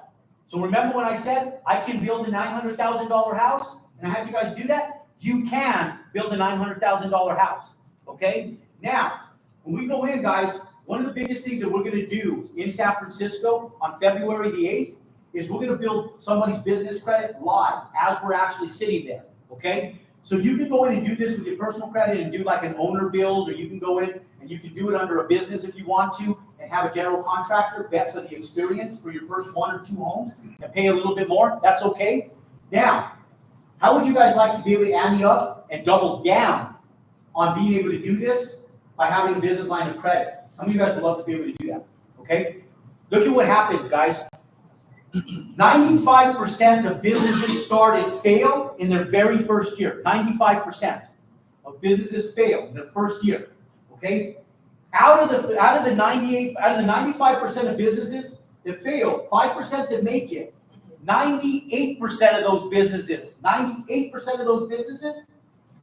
don't turn a profit for 2 years, guys. 98% of them don't turn a profit for 2 years, okay? First year in business, guys, you did $900,000 in revenue. How is your business doing at $900,000 in revenue? How are you doing? You doing good? Okay. You put this on your bottom line, and you tell them that you netted your net income, your very first year of business is $206K. How are you doing? Good. So the biggest thing, guys, is most people, 80% of business owners never establish business credit, guys. They never establish. Only 20% of businesses establish business lines of credit. You can go in and ante up and double down on what you're doing just by creating a business line of credit. Does that make sense? Yes. Okay? So you can go in and do this twice with two bills. One under your business credit with your employer identification number, and one with your personal credit. Okay? Now, oh, man, we're doing good. Yes, ma'am. So we say do it twice. Build two houses at the exact same time. Okay? So when you go in your first year, you build one house. You go in, you start establishing business credit immediately. When you don't have any revenue, you can start getting credit cards that year. You go in, maybe your credit card's only $10,000, but you go in, you buy your flooring you go in and buy your flooring with that $10,000, you pay it off your construction loan. You go in and buy your light fixtures on that credit card, and you pay it off your construction loan. You buy your toilets, your sinks, your tubs on that credit card, you pay it off your construction loan. Every couple months, you're calling the credit card company asking for larger lines of credit. You go into these small credit unions and you start asking them for business lines of credit. Now you go to the big banks. When you go in and set up your bank accounts, guys, when you set up your bank accounts, when you first start, set them up with Chase, set them up with Bank of America. That's where you set up your bank accounts with a large bank. You don't get lending from them, but you set your bank accounts up. How many of you guys ever went to the line of Bank of America or Chase, and when you stand in line, a woman or a man comes up to you with their little iPad and says, yeah, you qualify. Oh, where's your account? Can I help you out? Oh, you qualify for a credit card today. Did you know that? Oh, you qualify for another account. You guys ever had that happen to you guys? Yeah. Yes or no? Yes. Yes, right? It happens all the time. And so, guess what, guys? That's what your opportunity to say, oh, yeah, I do qualify for another credit card. And in fact, I do. I qualify for a line of credit. I think that line of credit needs to be about $100,000. Okay? And that's where you go in and you start leveraging lines of credit with the large banks. Make sense? Yeah. Okay? There's tools out there and resources. Yes, sir. Sorry to go back just a second, but I'm looking at the land costs you have up there, and I mean, so you can either buy it cash, or you can have the bank buy it. Yep. And then going off what you said at the end, so in order for the bank to buy it, you're gonna have to give them, survey plans, and engineer, all that kind of stuff. How does that work? Whenever you also see the land direct to seller on, realtor.com or whatever, Yeah. but then you don't, get all those documents, and the bank approval takes a month, 2 months, whatever it is, by then. Yeah. So how do you kind of? Good question. Good question. So you tie up the land, you control the land, you have the money in escrow. There is going to be a little bit of money that you're going to have to put down, right? And so we have bridge lenders like Pathway Financial, E-Financial, and a few of them that we use that we can help you guys with. That's what's great about being part of our community, is you guys get access to all of that stuff. Okay? Now, when you go in, there's ways to get started, and it's timing. There's an app called Landglide, guys. If you guys go in on this app called Landglide, you can go in, and I start the process the second that I'm looking at the land, because you're racing through it. The benefit you guys have is you guys are here in Texas. Landglide is that little app right there. What is it called? Landglide. Landglide. Yep, Landglide. Okay. Now Landglide, you see that little red? If you guys go in, I scroll in here. You guys see that outline in red right there? That's this property right here that we're sitting in right now. That little blue dot is me. Okay. That little blue dot is me. Okay. As I walk, that blue dot walks. Okay. As I walk, that little blue dot moves. Okay. Now this is owned by HCD Dallas Corporation. It owns this property. It gives me everything. I have everything. I have their addresses. I have everything on it. Now, when I go in here, I can go to measurements on here. I can click on the property, and then I can click on it and measure the property in feet, acres, or however I want. I can go to acres, and then I just click a screenshot of it. I hit send, and I email it to my architect right there. So if you don't have a survey yet, and you have to wait 2-3 weeks for a survey, do a survey yourself with Landglide, snap it, send it over to your architect, and have them get to work. What are you going to build? You're going to take a floor plan right from that same subdivision that by the house that you're comping. It's public record. Take that exact same house. If it's sold, and what I'm looking at is I'm looking at days on the market.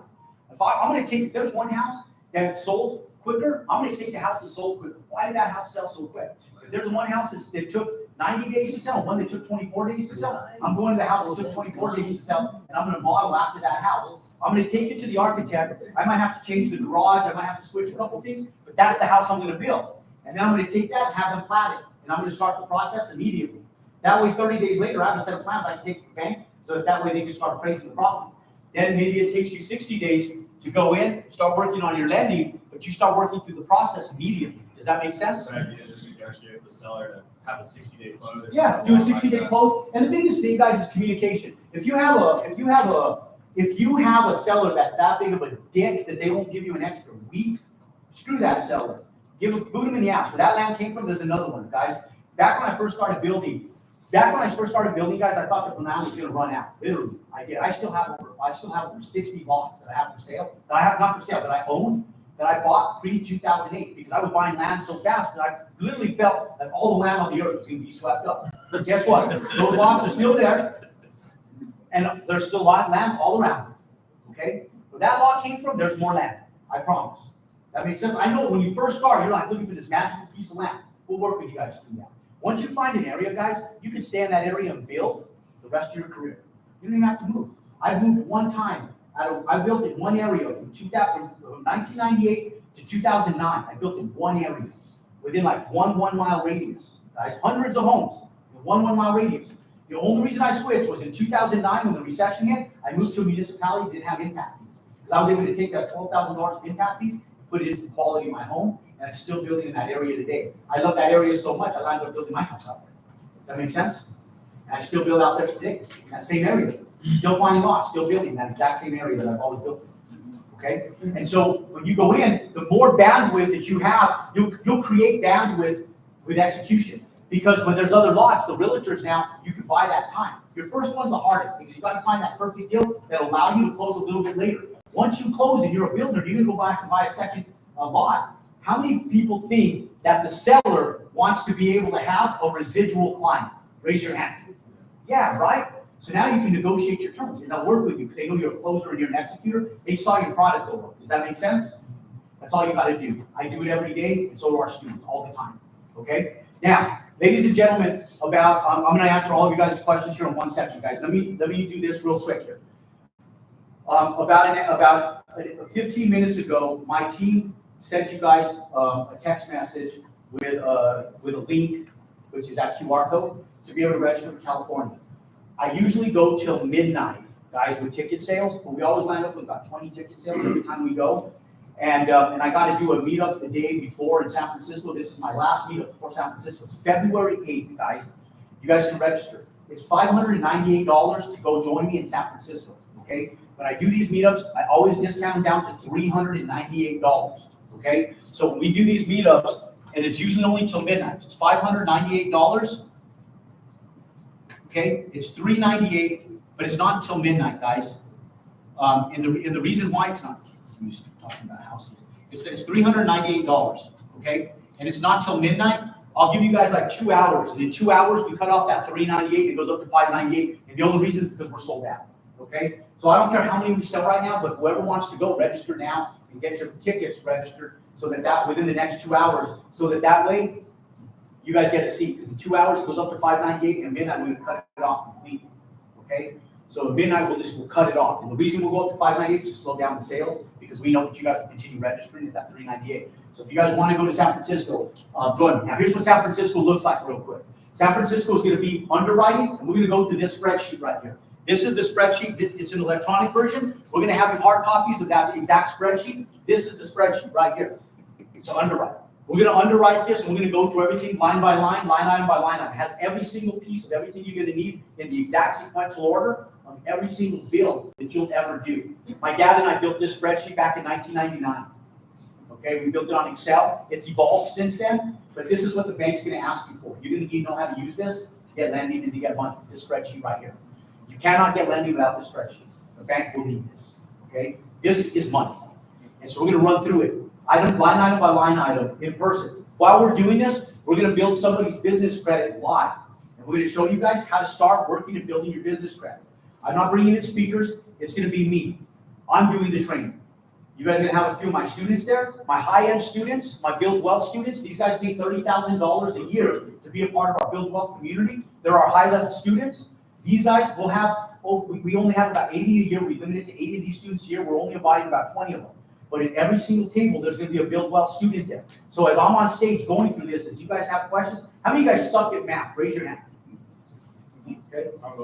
How many people suck in math? Don't raise your hand. Don't get embarrassed. Just tell me how many people suck in math. Okay, cool. Can you guys do regular arithmetic, math, adding, subtraction, Yes. dividing, and multiplication? Do you guys do that? That's all this stuff consists of, guys. It's real simple. Just plug and play, guys. Plug and play. It's not real complicated. Okay? Now, when we do that, guys, we're going to do that all morning, and we're going to run through this. Then my team's going to get up, and my team, my students that are a year ahead of you guys, 2 years ahead of you guys, we're going to have people like Tony Herrera, who came in. Tony's retired military, guys, retired military. Came in, started working with us when he was in his young 60s. Tony this year, I think, how many homes did Tony do this year, Rick? He was going to do 13. Maybe about some of these on the side, you know, like a square, so they out, just on his land, that he gives the land. He marketed for over 800K for a few years. So, This is yours, Rick, by the way. Come up here, bro. So there's people like Tony. They're coming in. Tony came in to build big multifamily, guys. Big multifamily, okay? And Tony landed up coming in, and he hasn't built one piece of multifamily. He's building for this one, Tony Herrera, right here for you. Yeah, that's what Tony. Yeah.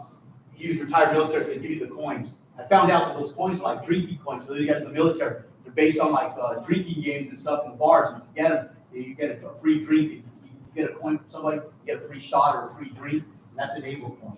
It's like Tony did. So I want to make sure. I remember I was talking about Tony. I want to do that to you guys. Tony came in and paid $30,000 to be a part of our Build Wealth community, guys. To only find out that he didn't want to build multifamily. He came in and he found out at the end of that year, I don't want to build multifamily. I just want to build homes. He came in and he goes, Jerome, I love you, man. He goes, he gave me his Bible that he personally reads and highlights and stuff out of. That's the Bible I'm reading right now, of all the stuff that he's highlighted. And Tony goes, you gave me the ability to just build homes, and now my daughter and my wife are working with me. He goes, retired, it's the best gift that anybody could have given to me. He goes, I don't want to build multifamily. He goes, I don't really care about the money. He goes, what I care about more is that I have a business now that I can do with my daughter and my wife. And he both work. They're part of our entire community. Okay? Tony's gonna be there. You can talk to Tony about what he's doing. He's doing like 20 homes this year. And they're a little bit smaller homes, a little smaller than our business model. He's building out in Florida and in New York City. He's from New York City, he's building out in Florida, and they have a place down in Florida.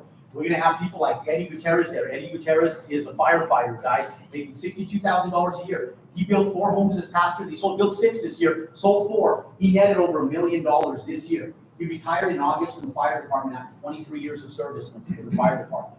He started working with me 4 years ago.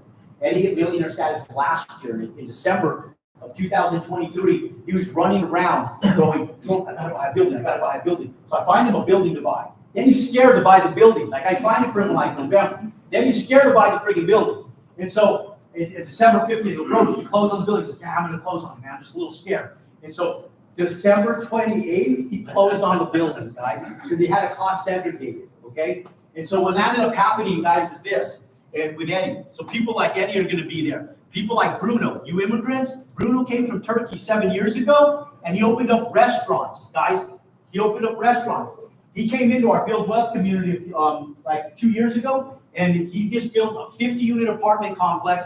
He's also doing a 20-unit. He turns it. He's going to make $1.5 million on this 20-unit apartment complex that he's turning the day it stabilizes now in February. He might have it sold by the time we get there. Guys, first build was a 50-unit apartment complex. He just went for the moon, man, and he's going to be there.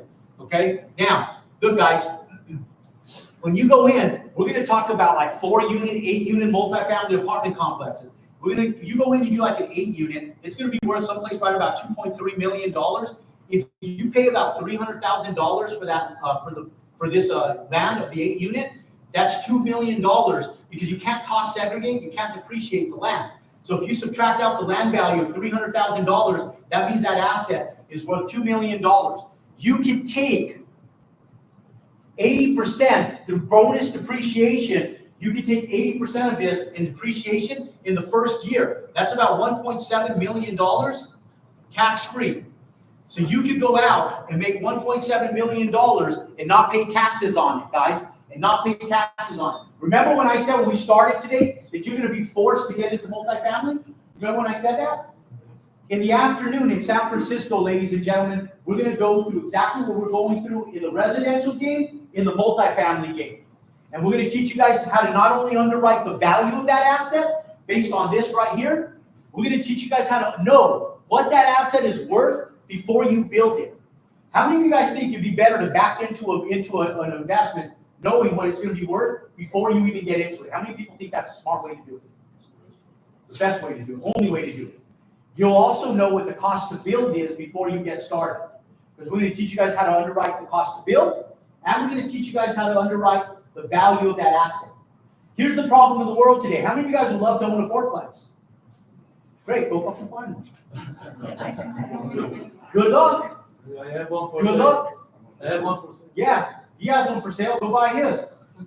He's going to take all your money, too. Right? Because there's fourplexes for sale. But they're for sale for what? You make 4% return on your investment, 5%? Okay? That's the reality of where we live. There's no inventory, guys. You have to create it. Where opportunity lies is by your ability to create inventory. Does that make sense? Yes. That's what we're teaching you guys in San Francisco.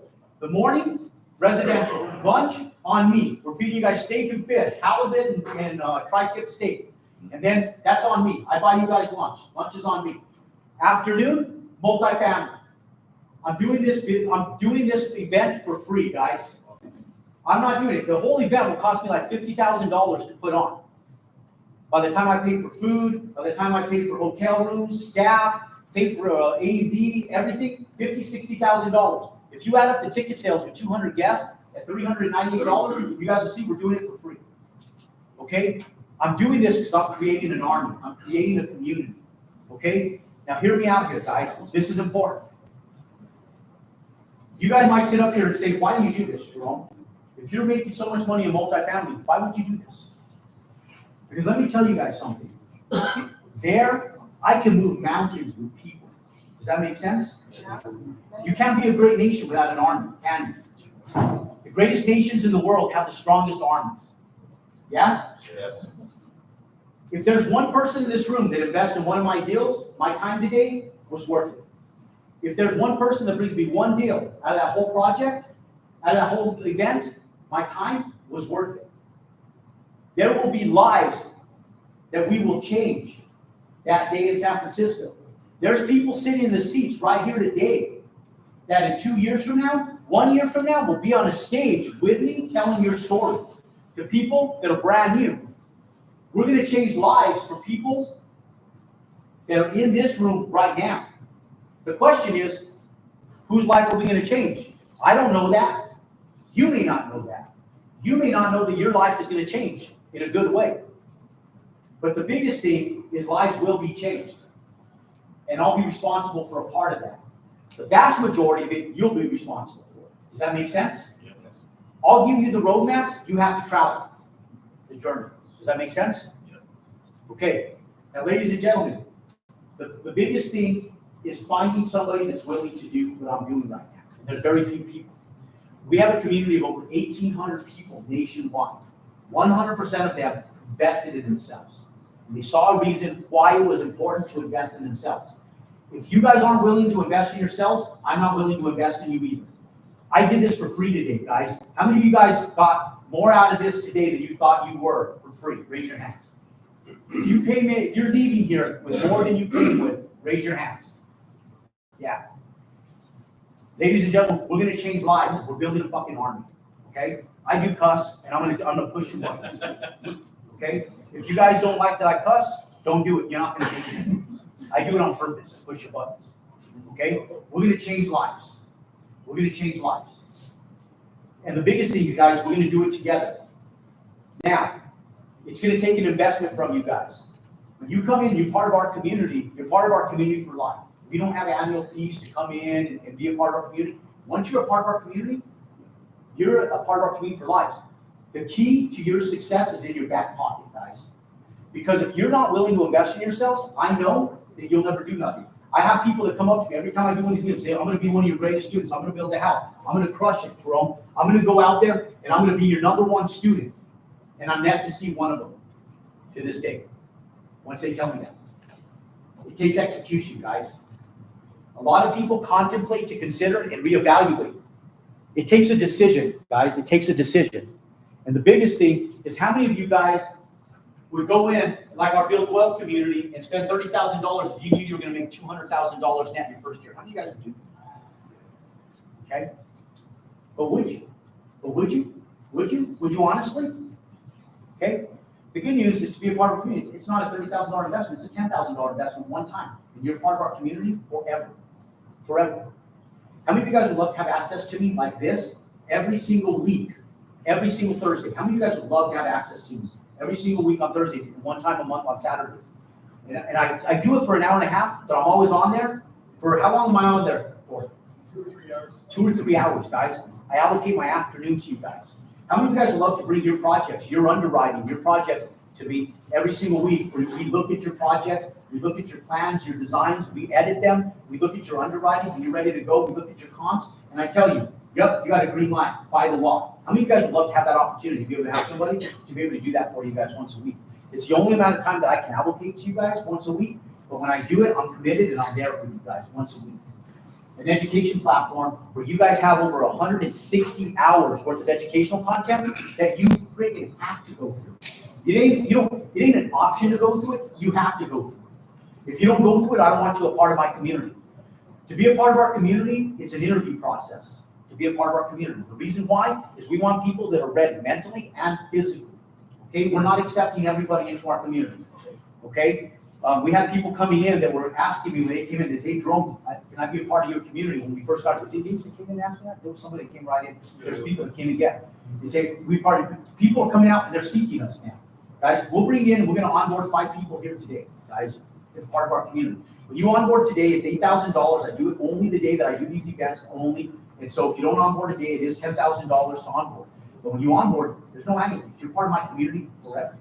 And so you have access to us forever. Not only do you have access to me, but you have access to Miranda. You have access to people like Eddie, Josh Gomez, Tony Herrera. You have access to Angel and his dad, Carlos. You have access to people like Garrett Vita and all of our community. We have over 1,800 people. We have hundreds of people right here in the Dallas-Fort Worth area. How many of you guys would like to have community members that are already building, that if you need a drywall guy, you can call them up and ask?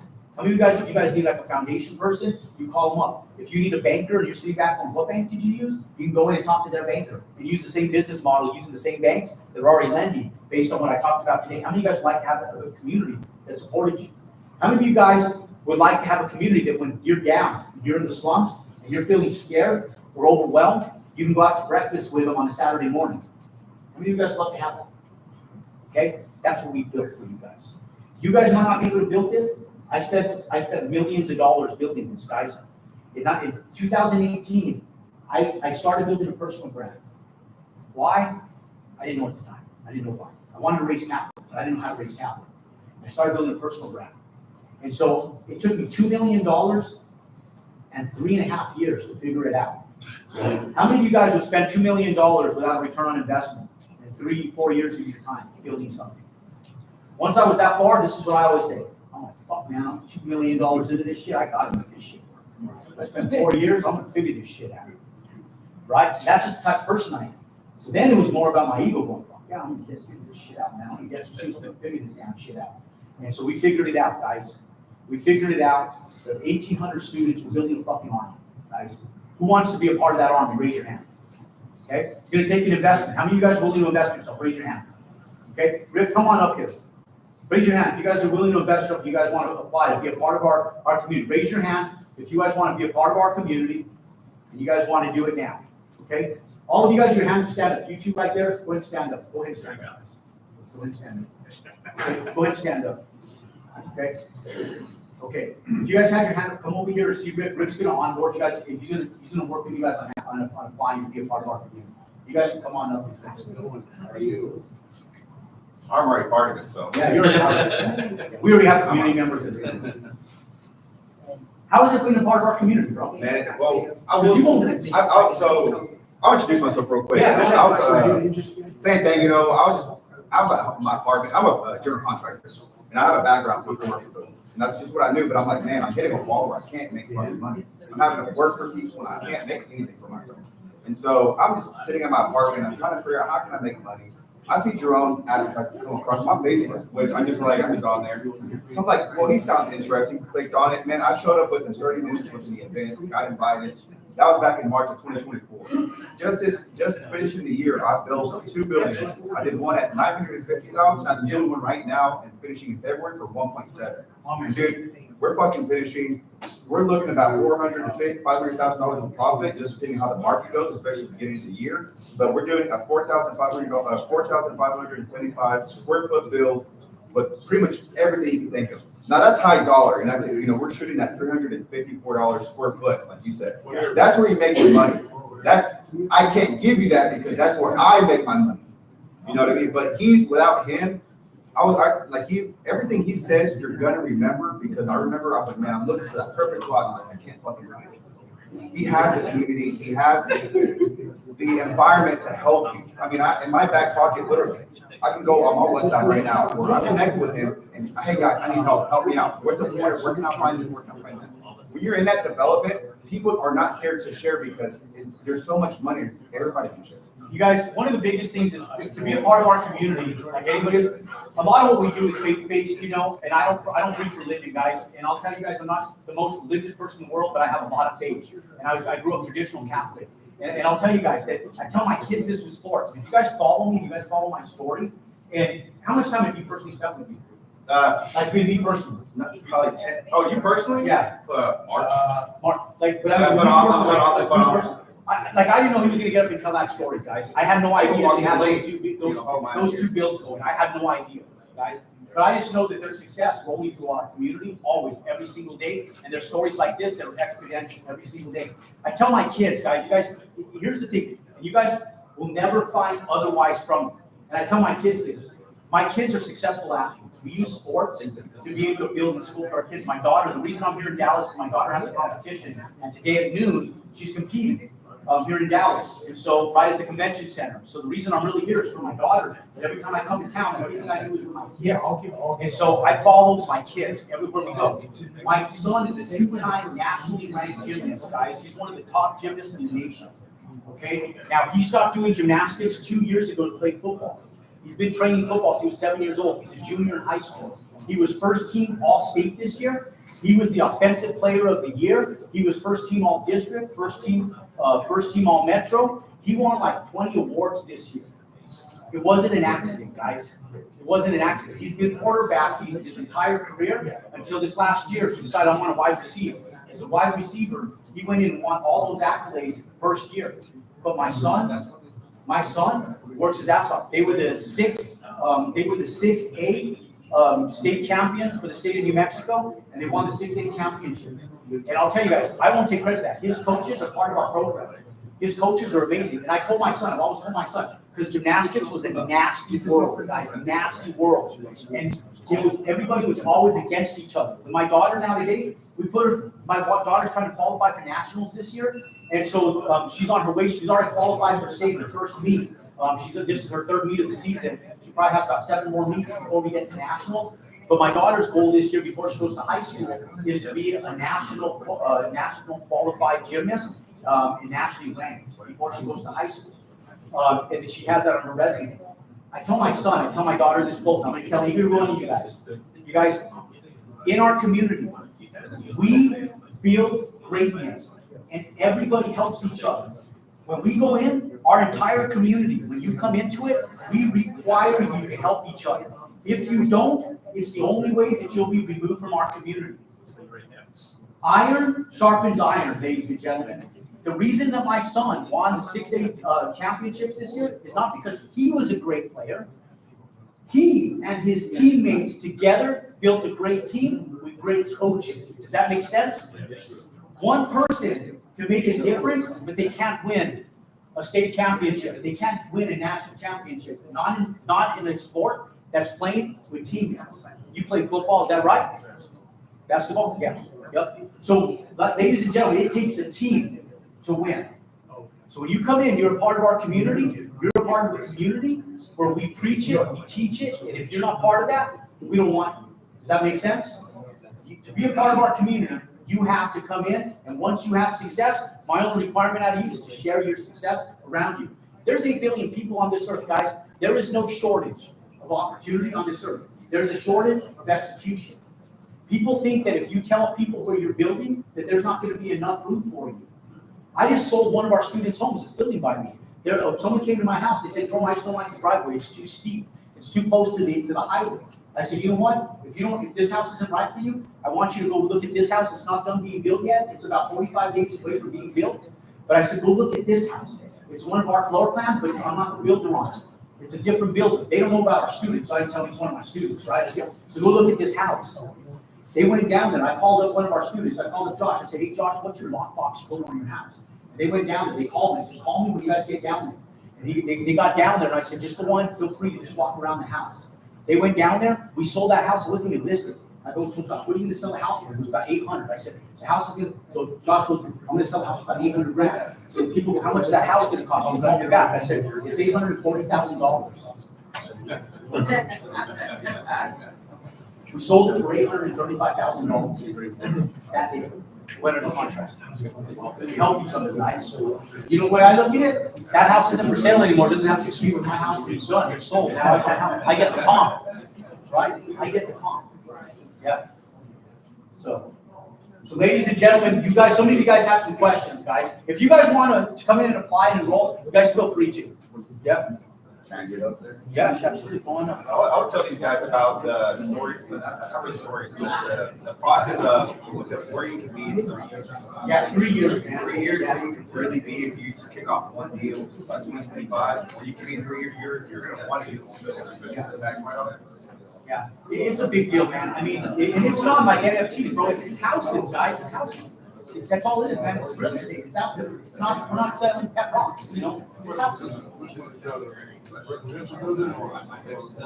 They're both good, man. Residential building moves faster. So the reason I like residential building is that commercial stuff takes a while. My smallest project is 30 units. It's a 14-month full service cycle deal.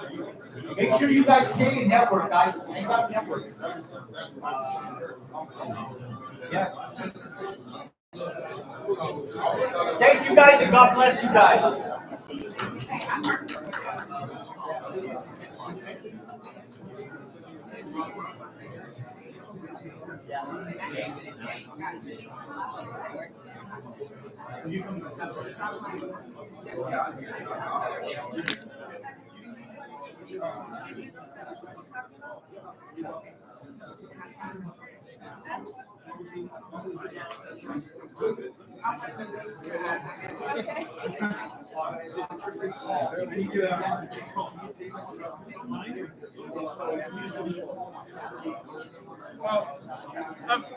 Ma'am.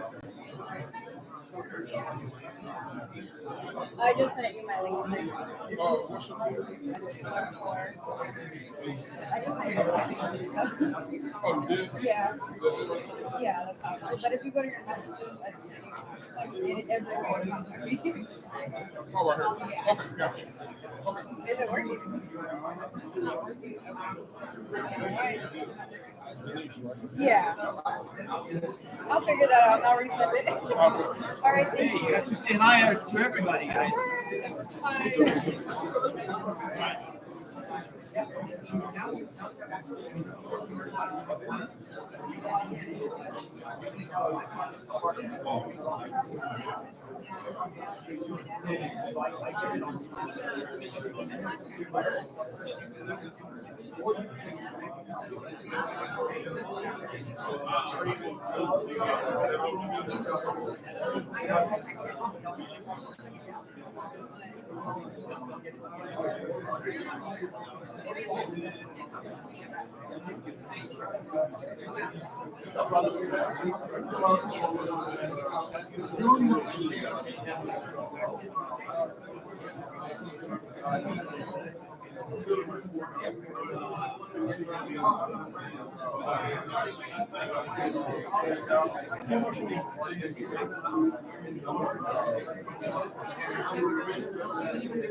Almost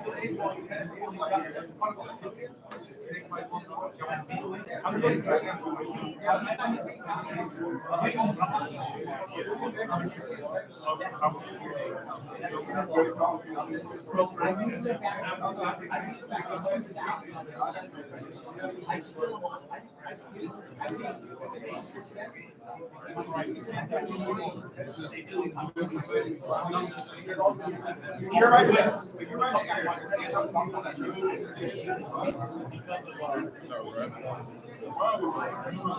It's a lot of knowledge. It's a lot of knowledge.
I always drop.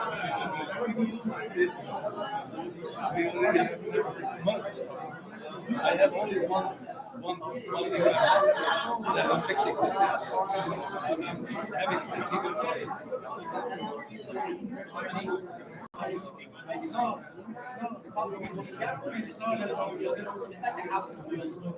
Yeah, you go to the bank. We already financed 3 properties with the bank. But when it's already paid off.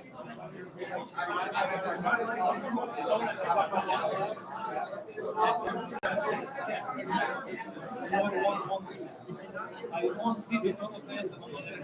I'm a dealer. But we own commercial property. This is what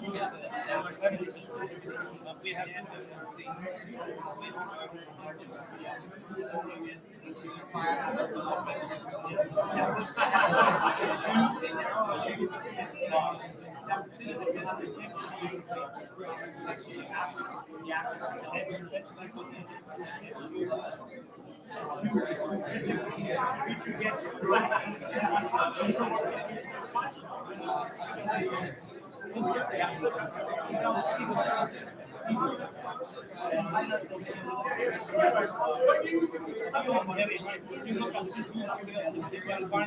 have to see. We own the property. Yeah, so I'm fixing the building. Places. Yeah, and that's what it is. So I'm looking for somebody who's interested in going in with a partner. I present the way we're building, then we will go ahead and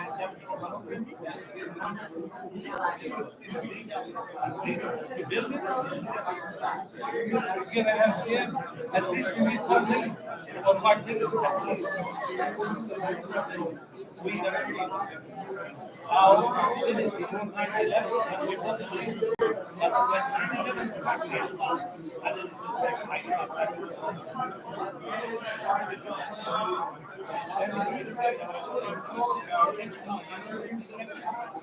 Okay, that's not some lawyer. We are sound. Before it was east and west. it has one franchise, one company. So if you build it's gonna sell easy. If you build sell each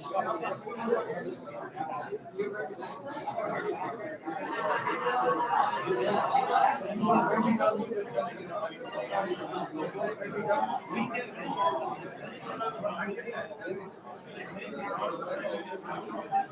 generating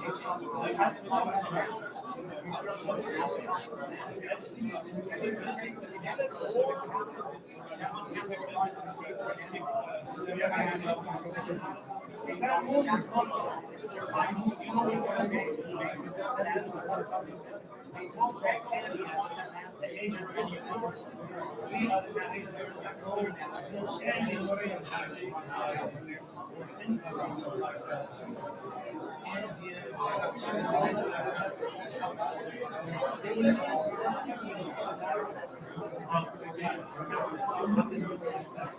I don't know what you look at that it's young.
This is the guy who got me.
That we're gonna kill somebody, man.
Yeah, that's Rick's, and then that's what mine says.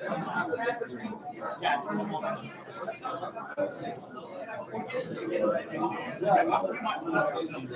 So I'm just curious, you will get all the managers have an answer. I probably have 40 messages right now that I'll be back. My first priority is to my business calls. Everything else gets pushed up to my, I just forward them over to my assistants in my office anyway.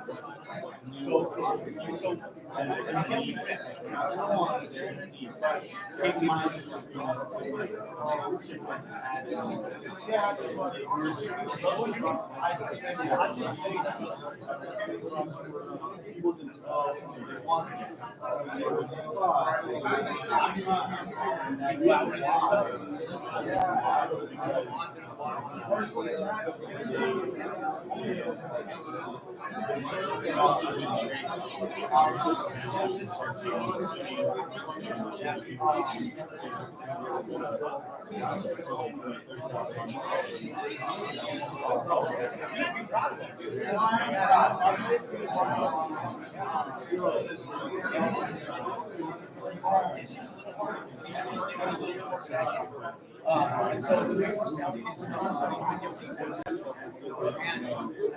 and our house is, I had a house set up for 15 days yesterday. Have they sell? Really right by. Our house is sold in 32 days. And I have another one that's already broke. I was thinking about asking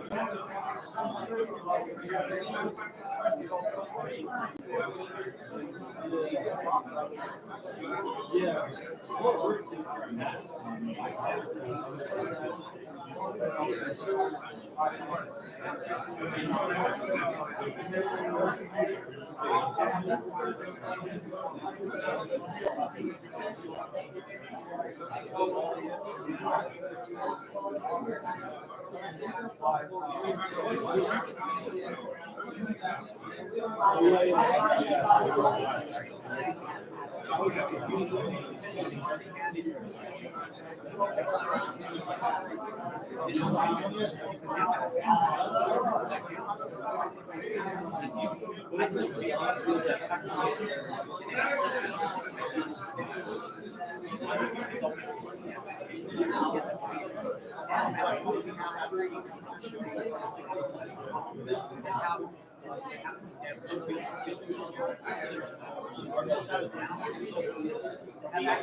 And so,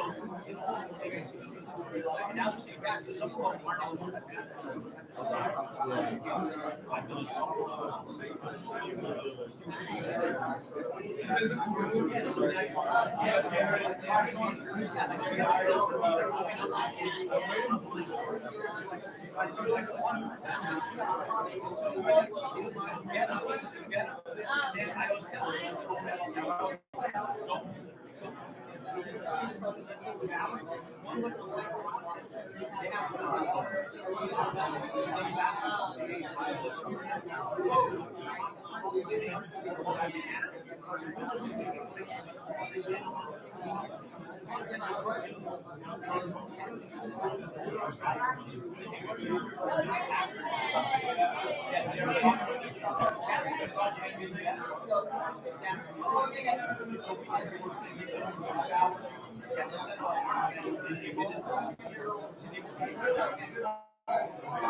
Yeah, it's never, dude, it's never too soon. You know, it's never too soon. So, Oh, well, good to meet you. you as well. Yeah, have a good one, brother.